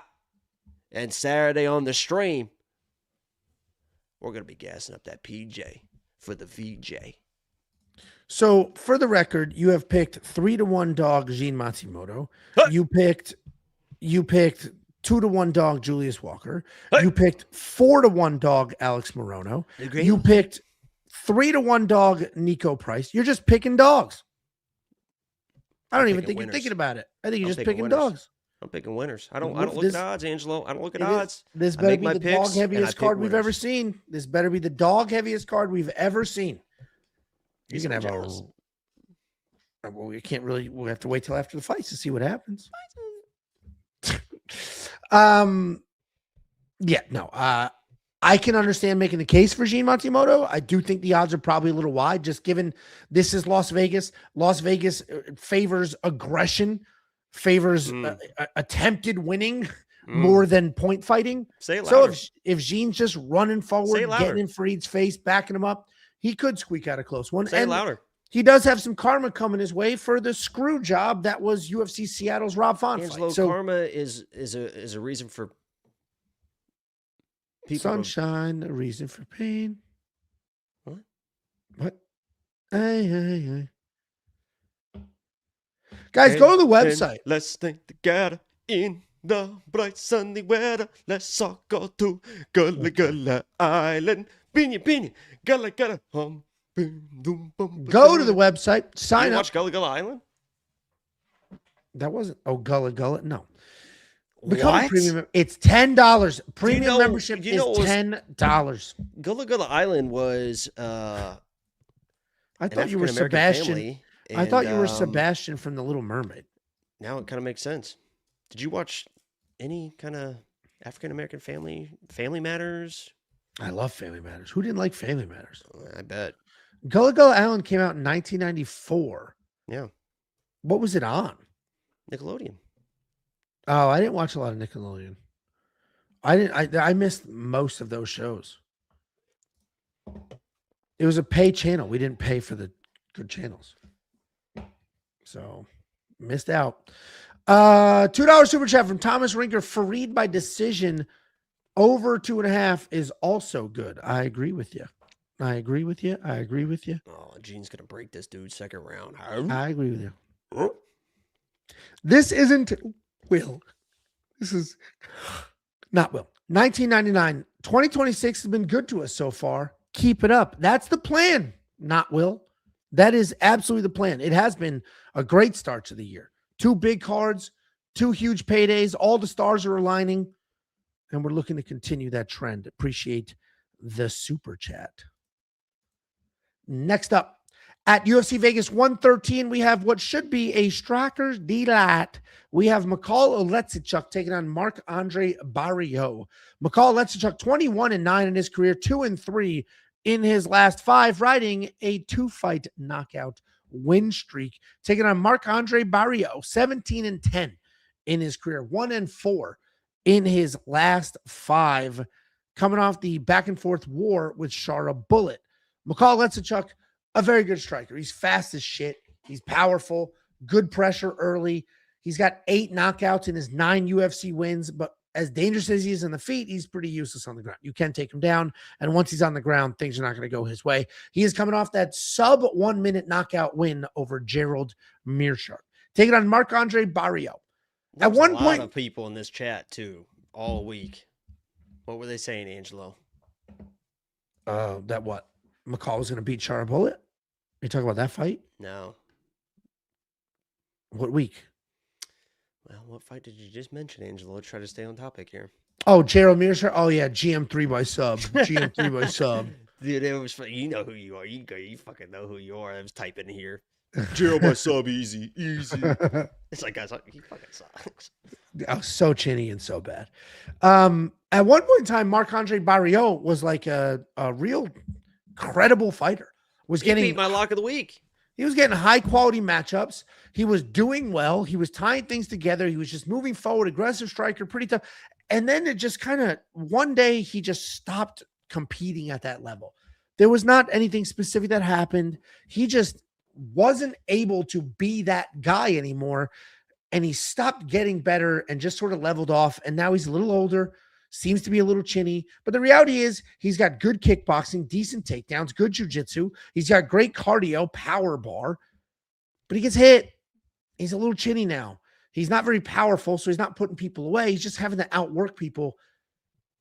He did just come off that decision loss to Shara Bullet, which earned both of them fight of the night bonuses. And that was a dog fight. That's why I'm so surprised that everybody is just instantly convinced that Oleksichuk's going to knock out Marc-Andre. And literally, This best is fighting nerds, McCall. This is the different McCall. meaning he's better. I think it's pretty clear, Angelo. Oh, gotcha. Well, the actual odds are saying Mikhail Oleksichuk will win by knockout. Like that's what the odds say. That's like minus 120 or something stupid like that. And I get it. I get the logic. Marc-Andre can be chin. He's been knocked out before. Mikhail Lechchuk, laser fast, hits hard as hell, doing amazing things. But if you look at who he's knocking out, Gerald Meerschaert, SD Dumas, like He's knocking out everybody I would say that he's supposed to knock out. And correct. Is he here we are. supposed to knock? I mean, listen, I'm going to pick him to win. Here we are. But I'm low confidence here. I'm not ready to parlay a minus 370 who's only won 2 fights in the last 5 years, and those 2 fights are against objectively dog shit fighters who have both been cut, and if they haven't, that's crazy. So I'm going to pick McCall because he is lightning fast. He is the better striker, and Marc-Andre's going to have to close the distance to get this to the ground. But if he gets it to the ground, it's kind of a straightforward path here. So McCall's going to be the pick. I'm not touching minus 370. That seems crazy to me. What do you think, Jacob? Yeah, McCall's he's definitely getting taken down at times, but those are pretty high level guys. I don't think Marc-Andre's at that type of level. I hate to be the MMA math guy, but McCall, UFC career 9-7-1. Of those 9 wins, 8 first round knockouts. Of those 7 losses, 4 are submission losses. 3 of them in the first round. It's a pretty high level people. Marc-Andre, UFC career 6-9. Nice. 3 first round KO losses.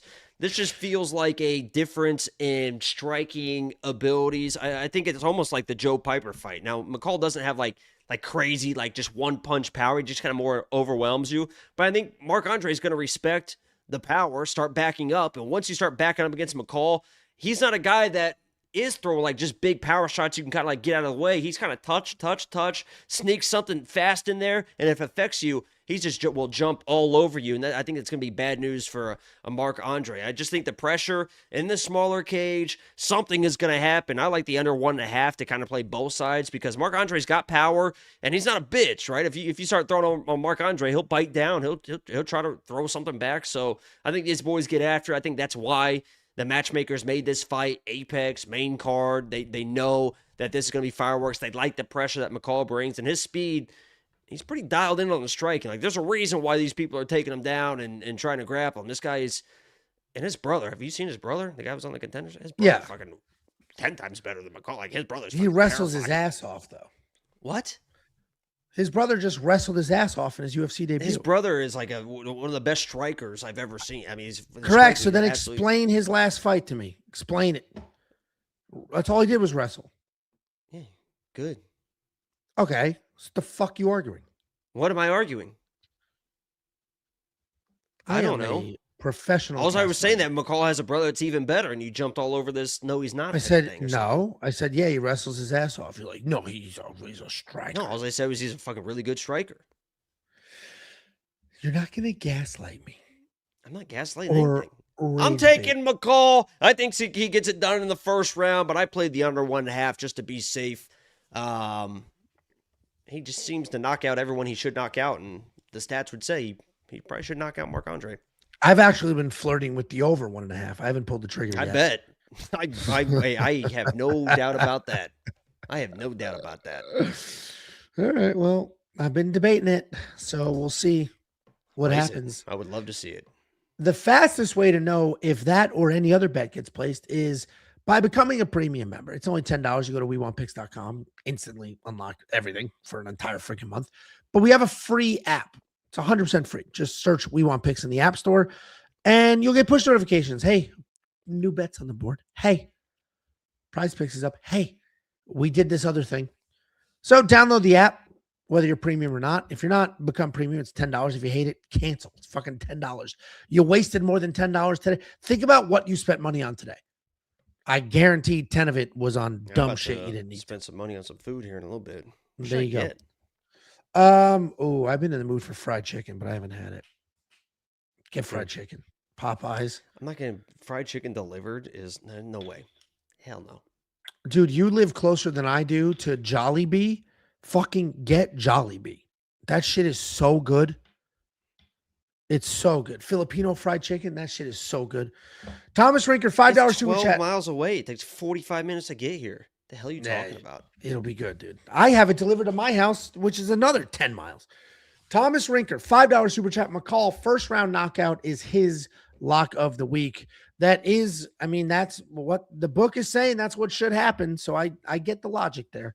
I'm just a little hesitant. Daniel Forrest, $550, $2. Forrest Gump was a freaking war hero. He was a war hero, very tragic. His girlfriend or baby mama Had died of chlamydia, AIDS. What was the it? AIDS. Angelo unfortunately gave Forrest Gump, as a little known fact, Angelo gave Jenny the AIDS, killed her. Killed her dead. Killed a veteran's wife. I don't know why they were sleeping together. Kind of a slut. Killing veterans, hates America. Latita Harrison, or something close to that. $2 super chat. Shara has one eye and only became a fight late round 1/3. Meaning those 2 rounds is when it became a fight. I think the point you're trying to make is that surviving against Shara is not an accomplishment. I it's assume not. that's what you're trying to make. Just backs Thank up. you He fucking for the doesn't super really chat. commit. It's like either he lands a head kick or he doesn't. Well, McCall didn't make it 3 rounds against Shara Bullet. So What? there's that. What are you talking about? Was that a decision too?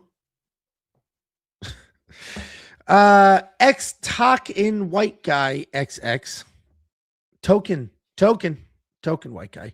$2 super chat. Jacob, I've got Jailton, Horiguchi, and then which underdog? Yeah, do Alex Morono. Jacob loves Alex I think he'll Morono be this week. real excited with that ticket when Gene Matsumoto gets that thing done. I don't get why though. I really don't get him. I know I'm biased, but Gene's like a fucking dude. That was the best Miles John. That wasn't a normal Miles. That was the best Miles John's ever fucking looked. Oh, He and I had weathered the that bet. I storm. had the best bet in the world. I had weathered plus that 3.5 on storm and- him. Yeah. Rob Font came in and like was cheating off the rip, faked the glove touch, rocked the kid early off the glove touch. It's like, get the fuck out of here. He's good to go. $2 super chat from Running Cock MMA. Brundage, the real fate of the year, be made quitter. I did a whole video about he is somebody you need on your roster because he's a perfect measuring stick for the young guys. You'll find out if a young kid sucks or not because Cody was bombing away against that fence. And then, yeah, eventually he breaks and the fight goes the way that it goes. But early, it's like I left that being like, oh, this kid's kind of hittable. You can hit Cam if you want to. And I think it's him. All the major losers on that card, I was like, they should get Malarkey, Brundage, and Tai Tuivasa are 3 people that are generally in pretty exciting fights that are great tests to see if you're UFC level. If they beat you, goodbye. If they beat you, they stay. If they don't beat you and you beat them, then goodbye. You're not UFC level. So yes. $2 super chat from MMA. It's supposed to say MMA Anomaly, but they shared the A. Binya Polywog. See, I started to slow down my reading because I'm like, what am I reading right now? That reference got a sub. What is that from? Come in, let's play together. Oh. In the bright sunny weather. And then a $2 super chat from Latita Harris. It's Lati. Have some decency to ask. Yeah, that was pretty. Lati Harris. It's Lati. Not Lati. It's Lati. It's Lati Harris. Lati would Tell be him right, Lati. That's Lati Harris. This is Lati. Nah, it's Lati. Lati would be L-U-H. La. Nah, it's L-U-H. La. T-E-A. All right, Lati. Lati, just let's just say which one's If right it's in the chat. Lati and not Lati, do L-U-H. Let me know. Appreciate the super chat. And then how about this guy showing his face after all that shit last week? How about that? Spamming last week just to go out there and do what you I did. tried to warn him, man. Just to go out there and do what you did. Unbelievable. I dude. tried to warn him, man. Unbelievable. That was embarrassing. That was tough. Next up at UFC Vegas 113. Speaking of, I mean, we have it's funny, Jailton. I mean, we got another guy that if he's not getting the takedowns, he is fucked.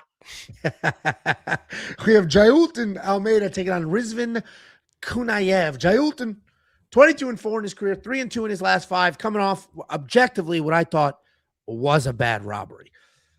Taking on Rizvan Kunayev, 13-3 in his career, 3-1-1 in his last 5, coming off a decision loss in his UFC debut. I'm a big Jailton Almeida guy. I there's no reason to be biased. I just think he's very good and think he's better than a lot of people give him credit for. If we look through his UFC career, he's got 2 losses. His last loss was an absolute robbery. You can say it was boring and you got to do more than fine. Those are all valid points to make, but he won that fucking fight. He had 8 minutes of control time, 6 takedowns. He was shoving his chest, like his head right through Volkov's chest, blast doubling through him. He even had a few clean combinations on the feet. All Volkov did was lay in his back and go like this the whole time. He didn't win that fight. Anyway, his other loss was a fight against Curtis Blades, where he was ragdolling that dude, just nonstop ragdolling Curtis Blades, and then he just kind of froze hanging onto a leg.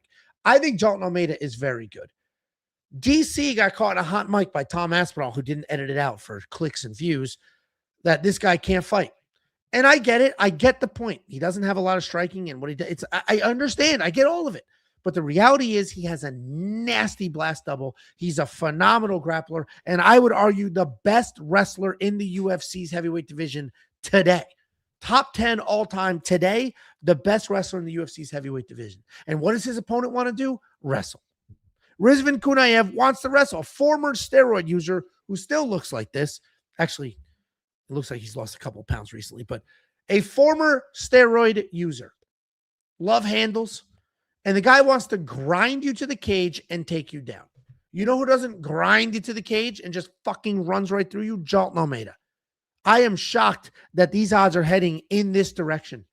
He opened at minus 550. That's probably a little wide. But for him to be minus 163 right now is outrageous. Oh, he lost to Volkov.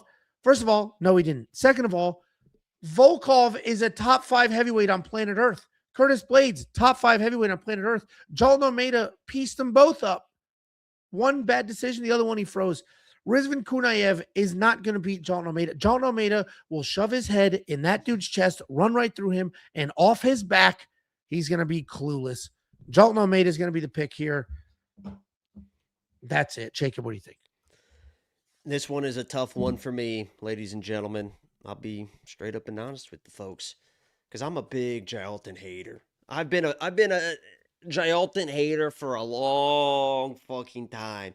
So going into this fight, I'm like, oh yeah, finally. I've been fading Jailton for so fucking long. This is going to be the moment that we're really going to cash. Really going to fucking cash. Obviously the Curtis Blade stuff, but he did look pretty decent in that first round. It is what it is. We fade him then. I was going to fade him now. And then I started looking at the fight and really trying to put biases, because you know I hate being biased, Angelo. You know I'm never biased in the way I pick, the way I bet. I hate being biased and anti-biased and all this type of stuff.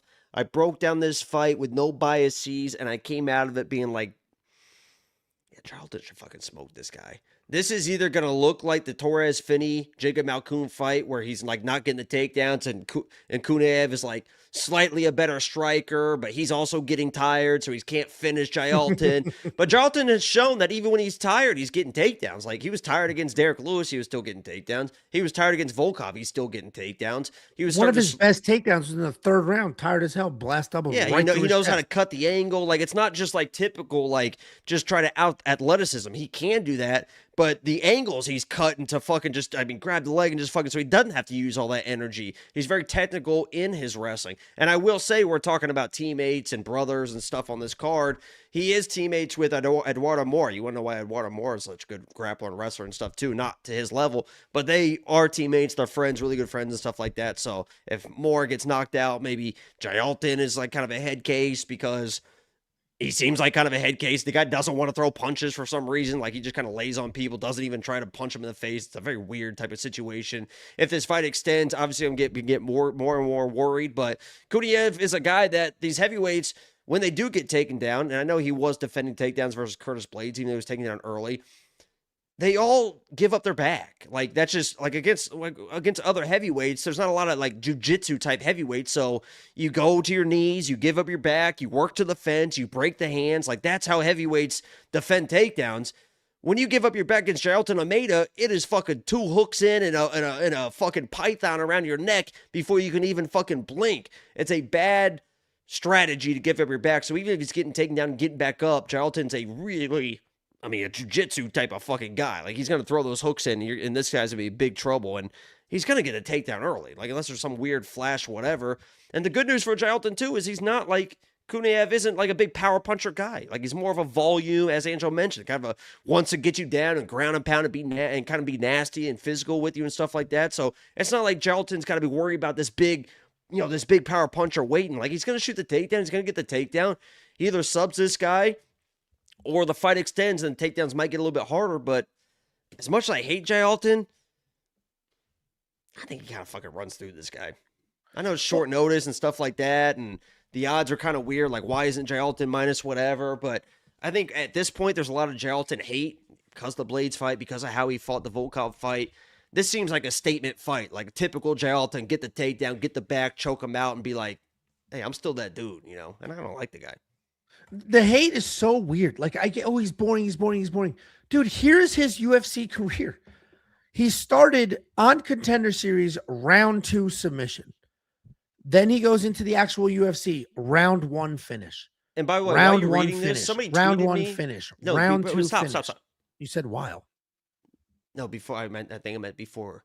Somebody tweeted me and said he's the most boring heavyweight of all time. Go ahead. Dude. Yeah. Okay. Here's your boring heavyweight.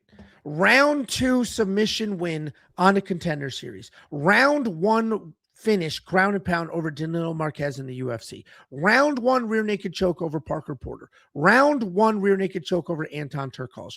Round 2 ground and pound over Shamil Abukarimov. Round 1 rear naked choke over Jairzinho Rosenstruik. He does a 5-round decision with Derek Lewis, but that was literally to prove a point that he could do it. Then he loses to Curtis Blades after getting 9 takedowns in the first round. He rear naked chokes Alexander Romanov in the first round. He finishes grounds and pound from back mount Sergey Spivak in the first round, and then a split decision against Alexander Volkov. This dude is finishing people left and right. I think he is not boring. I think it's total of 13 finishes in the second round or before in his career. He's got 21 finishes. No. He's only been to 3 decisions in his career. He has 21 I'm a finishes. Jailton hater, but my God, he's not. I know he had just one fight like that or whatever, and like people hate the Derek Lewis or whatever, but Volkov's good. He knows what he's doing. He's top 5 on the planet, and he has been for an insanely long time. And Jailton was literally having his way with him. Like, at what point in that fight was Jailton in trouble? At what point in that fight was Jailton not able to do exactly what he wanted to do? That's what I don't understand. That, like, oh, he didn't do anything with the takedowns. But And what the fuck did Volkov probably do? did lose weight. He lost the fucking, like when on Jacob steroids. Malkoun, when Jacob Malkoun was trying to sub Finney, it's like the guy's got no neck. The guy Cunha's lost his neck, so now he can get subbed. So I'm very high on Jailton Almeida. I've been high on him for the majority of his career. So, and you can tell by how fired up from his last fight. But the reality is, this might be the best price you'll ever get on this guy again, because he'll run through Kunaev and then he's back to being expensive as shit across the board. If you don't agree with me, that's fine. Do some research. Watch the fights with your own eyes. And if you want to go back and watch all the fights that I just listed off, we've got you lined up, ready to go. Just go to WeWantPicks.com. Under tools in the menu, go to data analyzer. That'll allow you to manipulate data. That'll allow you to find your spots. That'll also have the full tape index inside of it. And inside the tape index, you can see his full fight history, who he fought, how he won, how he lost. And you can watch those actual fights. Click the red button. Bang, pops up. You're good to go. WeWantPicks.com. Click become a member at the top. Next up at UFC Vegas 113, we have the co-main event of the evening. We have Amir Albazi taking on Kyoji Horiguchi. Amir Albazi, 17-2 in his career, 4-1 in his last 5. He's coming off that decision loss to Brandon Morono. Kyoji Horiguchi, 35-5 in his career, 4-0-1 in his last 5, coming off the absolute destruction over Tagir Ulanbekov. But before I jump in, let me share a little story with you. The other day, I'm sitting around and I'm just getting notification after notification after notification on Twitter. And my Twitter's not very active. So I'm like, what the hell is this? All Japanese. It's all Japanese. I'm like, what the fuck? So I'm doing the translate. And it's all Jacob's fault. One of them was, this is what the Americans think about my pick. The other one was, Jacob said this fight's fixed, and everybody's calling Jacob a scumbag, idiot. Yeah, Foreigners are can I stupid. They explain don't what know happened? shit. So Jacob, hold on. The Japanese literally thought Jacob I said will that this explain it. fight was I fixed will- I because will- of a I'll- misinterpretation. Go ahead. Yeah, I mean, you kind of just buried the. I was halfway through the story. I mean, Well, it's my fucking story. I can't remember you. I can't imagine Yeah? that you fucking Is that right? hijacked this fucking story. It has nothing to do with you. So what happened was, and you guys know I love my regional Asians, my sweet little Horiguchi. I looked at this fight. I broke down this fight, and I'll get my fight breakdown right now. I'll just jump ahead of Angelo because he says I can't do it. In no world, in my opinion, I break down this fight. Should Horiguchi lose this fight? Like, Albazi's a low-volume wrestler that shouldn't be able to even find Horiguchi for even a takedown attempt. And this is coming from a guy that Albazi was my lock of the week versus Brandon Moreno. Then I watched that Brandon Moreno fight, and I was like, what the fuck was that? Like, who the fuck is that guy? Got a lot of layoffs, a lot of injuries, all that type of stuff. So in my opinion, or in my mind, I'm like, Horiguchi should win this fight. So I put out a tweet, and I'll just read it word for word so you guys can understand what's going on here. I said, where the fuck is this tweet? And it started going viral, and I was like, that's a weird tweet to go viral, but I'll let it go. I said, if Albazi beats Horiguchi, I think I'm just going to be done with this sport. Just being plumb honest with you folks. With a little picture of Horiguchi. I mean, it just says, like, basically, like, in no way should Albazi beat Horiguchi. And it started going a little bit viral. And as Angelo mentioned, I started getting a couple replies that was like, did you watch the last match? ? Someone said, you're an idiot. And these are like Japanese people. Someone said overseas MMA fans are just a bunch of idiots. And these are, but I didn't think anything of it. I was like, maybe, I don't know.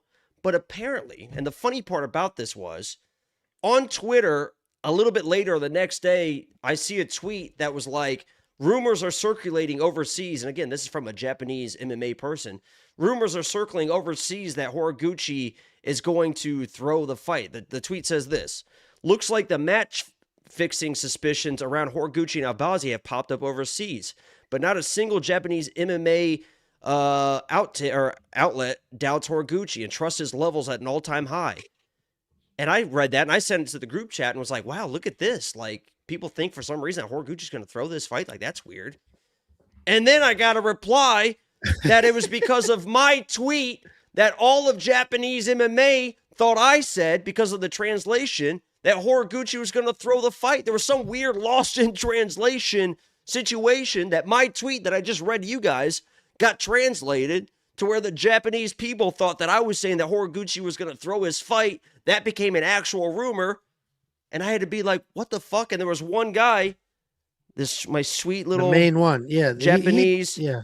Hidogata alien, who he must be like the leader of the Japanese MMA army. I think he might be. He basically put out a tweet that was like, guys, I watched We Want Picks. This is what he meant. He just meant that it would be a big surprise that Horiguchi lost the fight, and then they put out an apology, and then I got all these Japanese people apologizing to me because they're very nice people because they are quick to be like, "Oh, I'm sorry." It was yeah, a they were like, "Oh, misinterpretation." sorry about that or whatever." Well, But if that was America, people die on those fucking hills. Nobody apologize. Oh, my bad. They'd be like, "That's not what you meant. You know what you meant," like exactly. that type of stuff. But literally, it's funny that I saw the rumor and was like, "Oh no, look at this rumor," and then it turns out I was the source of the rumor. I was like, "What the fuck?"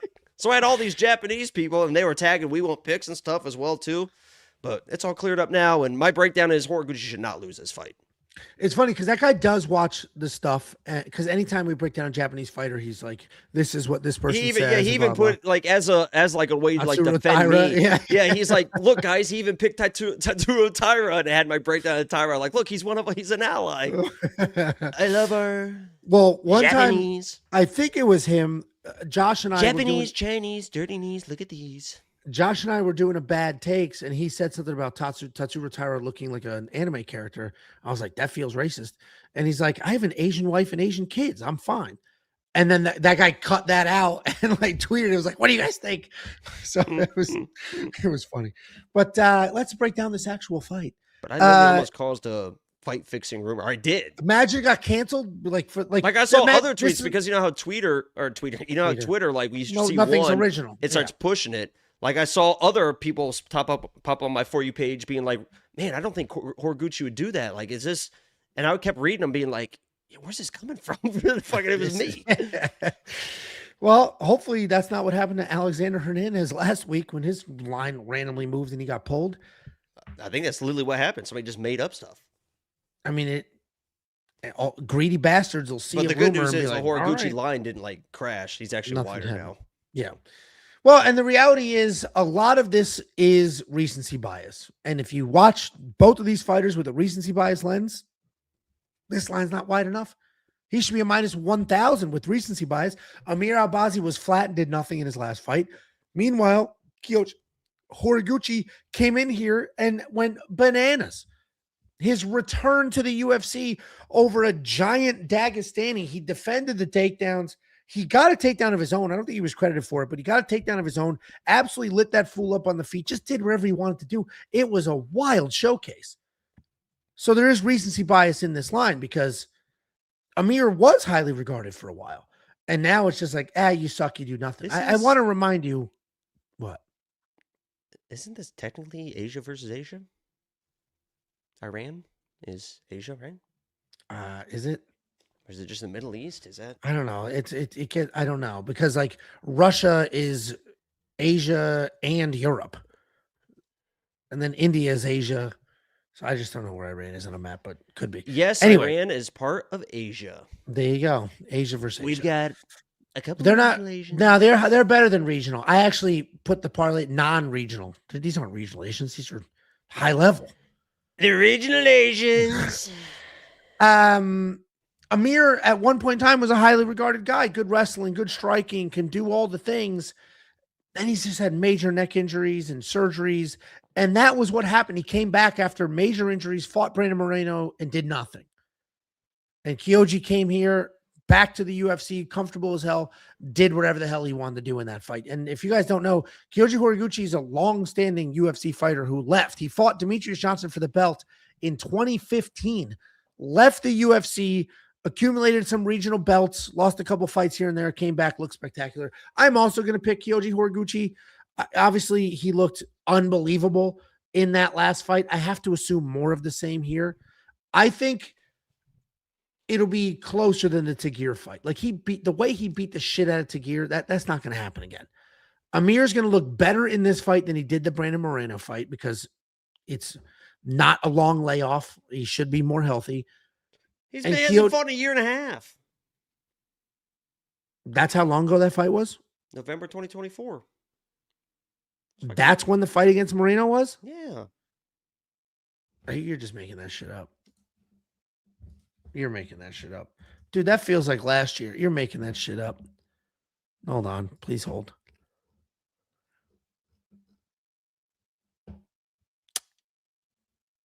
Where is it?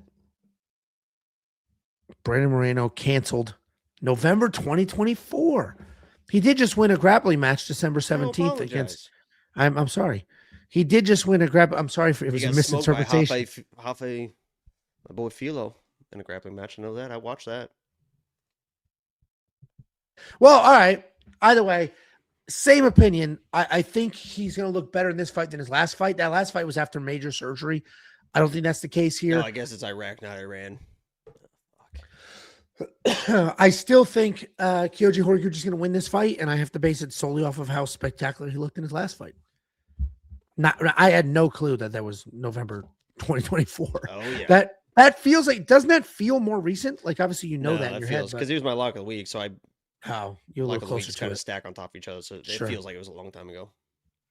Well, Jacob and I are on the both side of this, both on the same side of this we fight. had a lock of the week last week. If people watch the streams, they would know. The biggest miss in your history of doing this was not making Justin Gage the lock week at 324. You picked him. You broke it down perfect. You shit all over Patty. Would have been a sick highlight. I knew Patty was kind of a dog, and obviously that was the worst Gage he's looked. I mean, Gage he looked old and slow. Yeah, he looked slow and whatever. So when I was watching, I was like, well, that's kind of why. But then it turns out Patty was even worse than I fucking thought. Anyway, we're both on the Horiguchi side. If you want to check out any bets, we do have bets on this fight. If you want to check out the tools, you want to do your own research, you want us to hold your hand, literally anything you want. It's freaking $10. Be real. We want picks.com. Click become a member pocket. At the top. What the hell did you just say? You hold my pocket. You would hold my pocket. Okay. If $4.99. we were in prison, do you think you could hold up in prison? No. No, where I'm would you go? I'm too bougie. I'm too comfortable in life. I'm too big. So like people try to prove a point too. Like I feel like you need to be a medium size where you're not threatening at all. So nobody feels like they have to prove it. I think it's literally a perfect storm for me, dude. I don't think I And I have a don't think fucking chance. honestly, I don't think the Aryans would accept you. No, I could go I'm anywhere I Italian. Italian. A lot of people think Italians Yeah, aren't I white. could be with the Aryans. I could be with the Mexicanos. I could be with the African. I wish I spoke Spanish. Half my family speaks perfect Spanish. If I spoke Spanish, I'd at least have something. But I got nothing. It would People not be love good. funny people in prison, I'm pretty sure. Yeah, no, they don't. You say one joke and the sense of humor, they don't get it. I watched a but you're lot of prison fucking- shows, Angelo. Yeah, People and they love the don't. funny guy. Yeah, I bet they do. Running Cock MMA, $4.99. I disagree. Lately, he's been quitting more and more pathetically. Well, this guy hates Cody. You know what's Bruna so should funny get about that? Don't even cut. finish the fucking. Don't even fucking finish. Dude, before this last fight, he had basically won 2 out of 3. He won that last fight versus fucking Eric McConaughey. Yeah, that was a fucking. bad That was a decision. short notice, whatever. He had beat Julian Marquez, where he came back in that fight and won. He was 1-1 against fucking Mansour Abdul Malik in that fight. The guy that everyone thinks he's a future champion. That fight was 1-1. And he withstood the storm. Like Mansour tried to bully him in the 3rd round, and he withstood the storm. And like, then he gets fucking. I mean, he literally got hit, but it's nothing. You can't deny that or whatever. But obviously, he's a friend of mine, and it's obviously frustrating. I'm not a complete idiot. I mean, it's frustrating to see him do the same thing over and over, to where he starts getting pressured, he backs up, he ducks his head, throws a big overhand right. He's got to clean it up.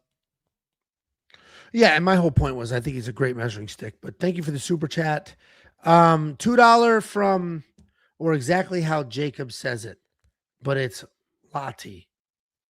Lati. There you go. I told you, if it's Lati, spell it L-U-H. Lati Harris, 5098. Lati Harris. Thank you for the $2 super chat. Lati. Lottie. Chinese Chungus, $5 super chat. Rizvan got taken down by Curtis Blades, the quote-unquote wrestler. I mean, he is a wrestler, though. He's a very accomplished wrestler. Almeida's pressure takedowns win the fight, regardless if you don't like Almeida. Easy money. I agree with you. I very much agree with that statement. Thank you for the super chat. Next up, at UFC Vegas 113, we have the main event of the evening. We have Mario Bautista taking on Vinicius Oliveira. Mario Bautista 16-3 in his career, 4-1 in his last 5, coming off that loss to Umar Nurmagomedov that broke an 8-fight win streak. Taking on Vinicius Oliveira, 23-3 in his career, 5-0 in his last 5 on a 6-fight win streak. And I really enjoy this fight. I think this is a great main event. It's a very good fight. And it's going to be a fun scrap because both these guys can get after it. Mario Bautista, high volume guy. He gets hit a little more than you think he does, but he sets a good pace. He gets in your face. He's pretty light in his feet. He lands an impressive 6 significant strikes per minute. He can grapple as well. And you're going to see that he lost to Umar Nurmagomedov. It was a unanimous decision, 30-27 across the board. But the reality is that was a much closer fight than that. He had Umar, was that a knee bar or a heel hook? What was that? He had Umar in danger on the ground. He had him buzzed on the feet, and he was just going scramble for scramble, scrap for scrap in that fight. And Vinicius Oliveira is going to bring that same kind of energy. He is a fun guy with relentless forward pressure. He's not very dangerous. Well, he is dangerous, but it's not raw power. It's just like wild aggression. He can be a little sloppy, but he's looking for stuff. He's moving forward. He is never quitting. And if you can't hang with that pace, he will break you. He'll get it to the ground and just start raining down strikes. He'll try to snatch things up in scrambles. His nickname is Lock Dog, and he's an absolute dog. And we saw that in basically every single one of his fights, including his most recent one against Kyler Phillips, where he knocked him down, he took him down, he outworked him, and beat him everywhere. And a little over a year ago, Mario Bautista beats Jose Aldo. We decided we hate that guy's guts. This guy sucks. He's boring. You beat a legend. Screw you. That was a boring way to win. Then he beats Patchy Mix, and we're like, Mario's the best. Patchy's a fraud. This guy sucks. And the reality is, I didn't really love him until his last fight. I didn't like him after the Patchy fight either. But after the Umar fight, I was like, God damn, dude, Mario is good. He's big as hell. He went scramble for scramble, strike for strike. He looked phenomenal in that fight.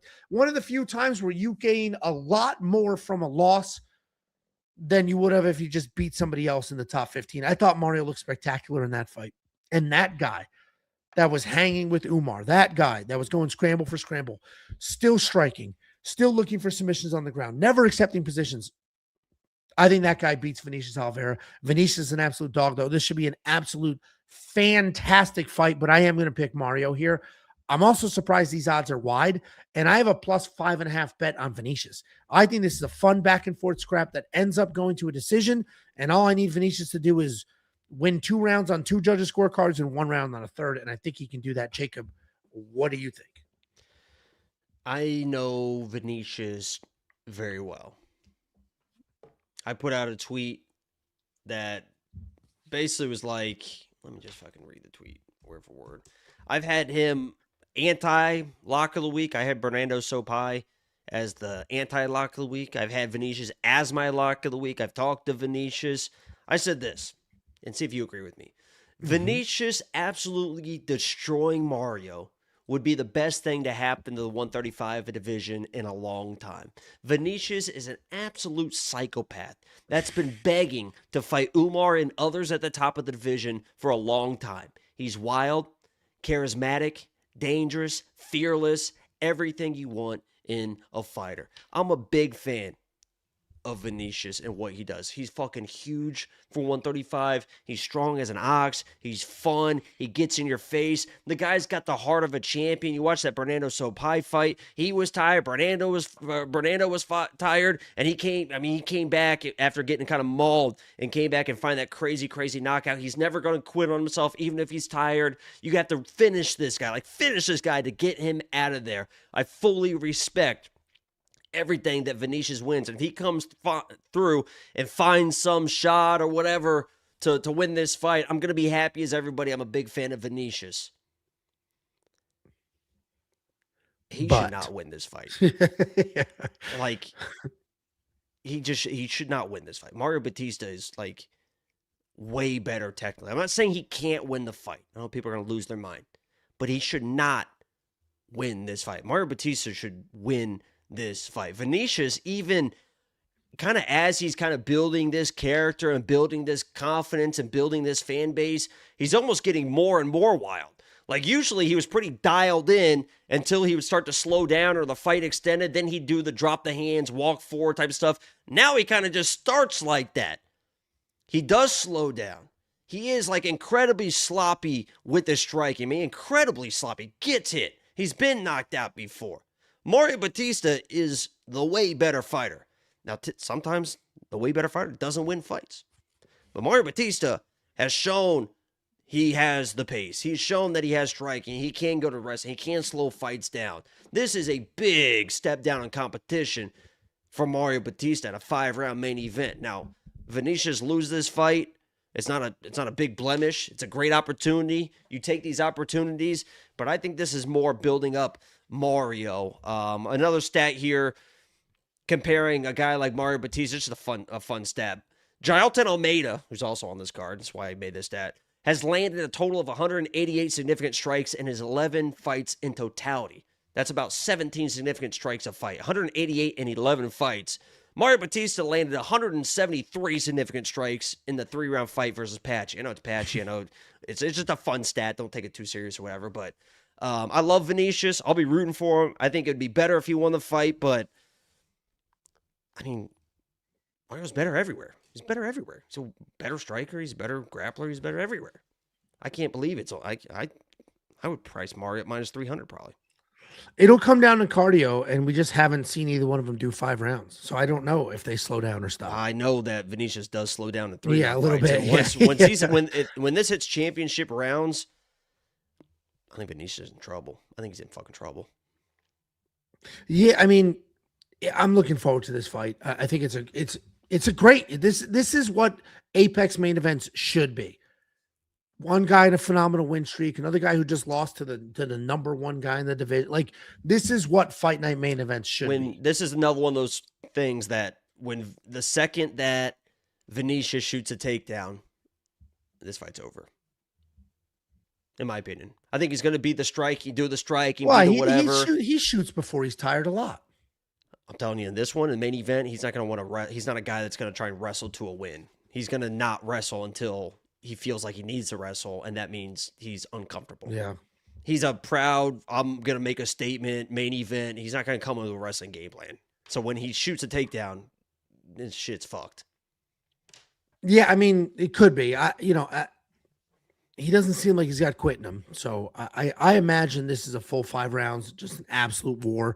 This is a great fight on paper. I'm looking forward to it. $8,800 in DraftKings Fantasy, $7,400 in DraftKings Fantasy.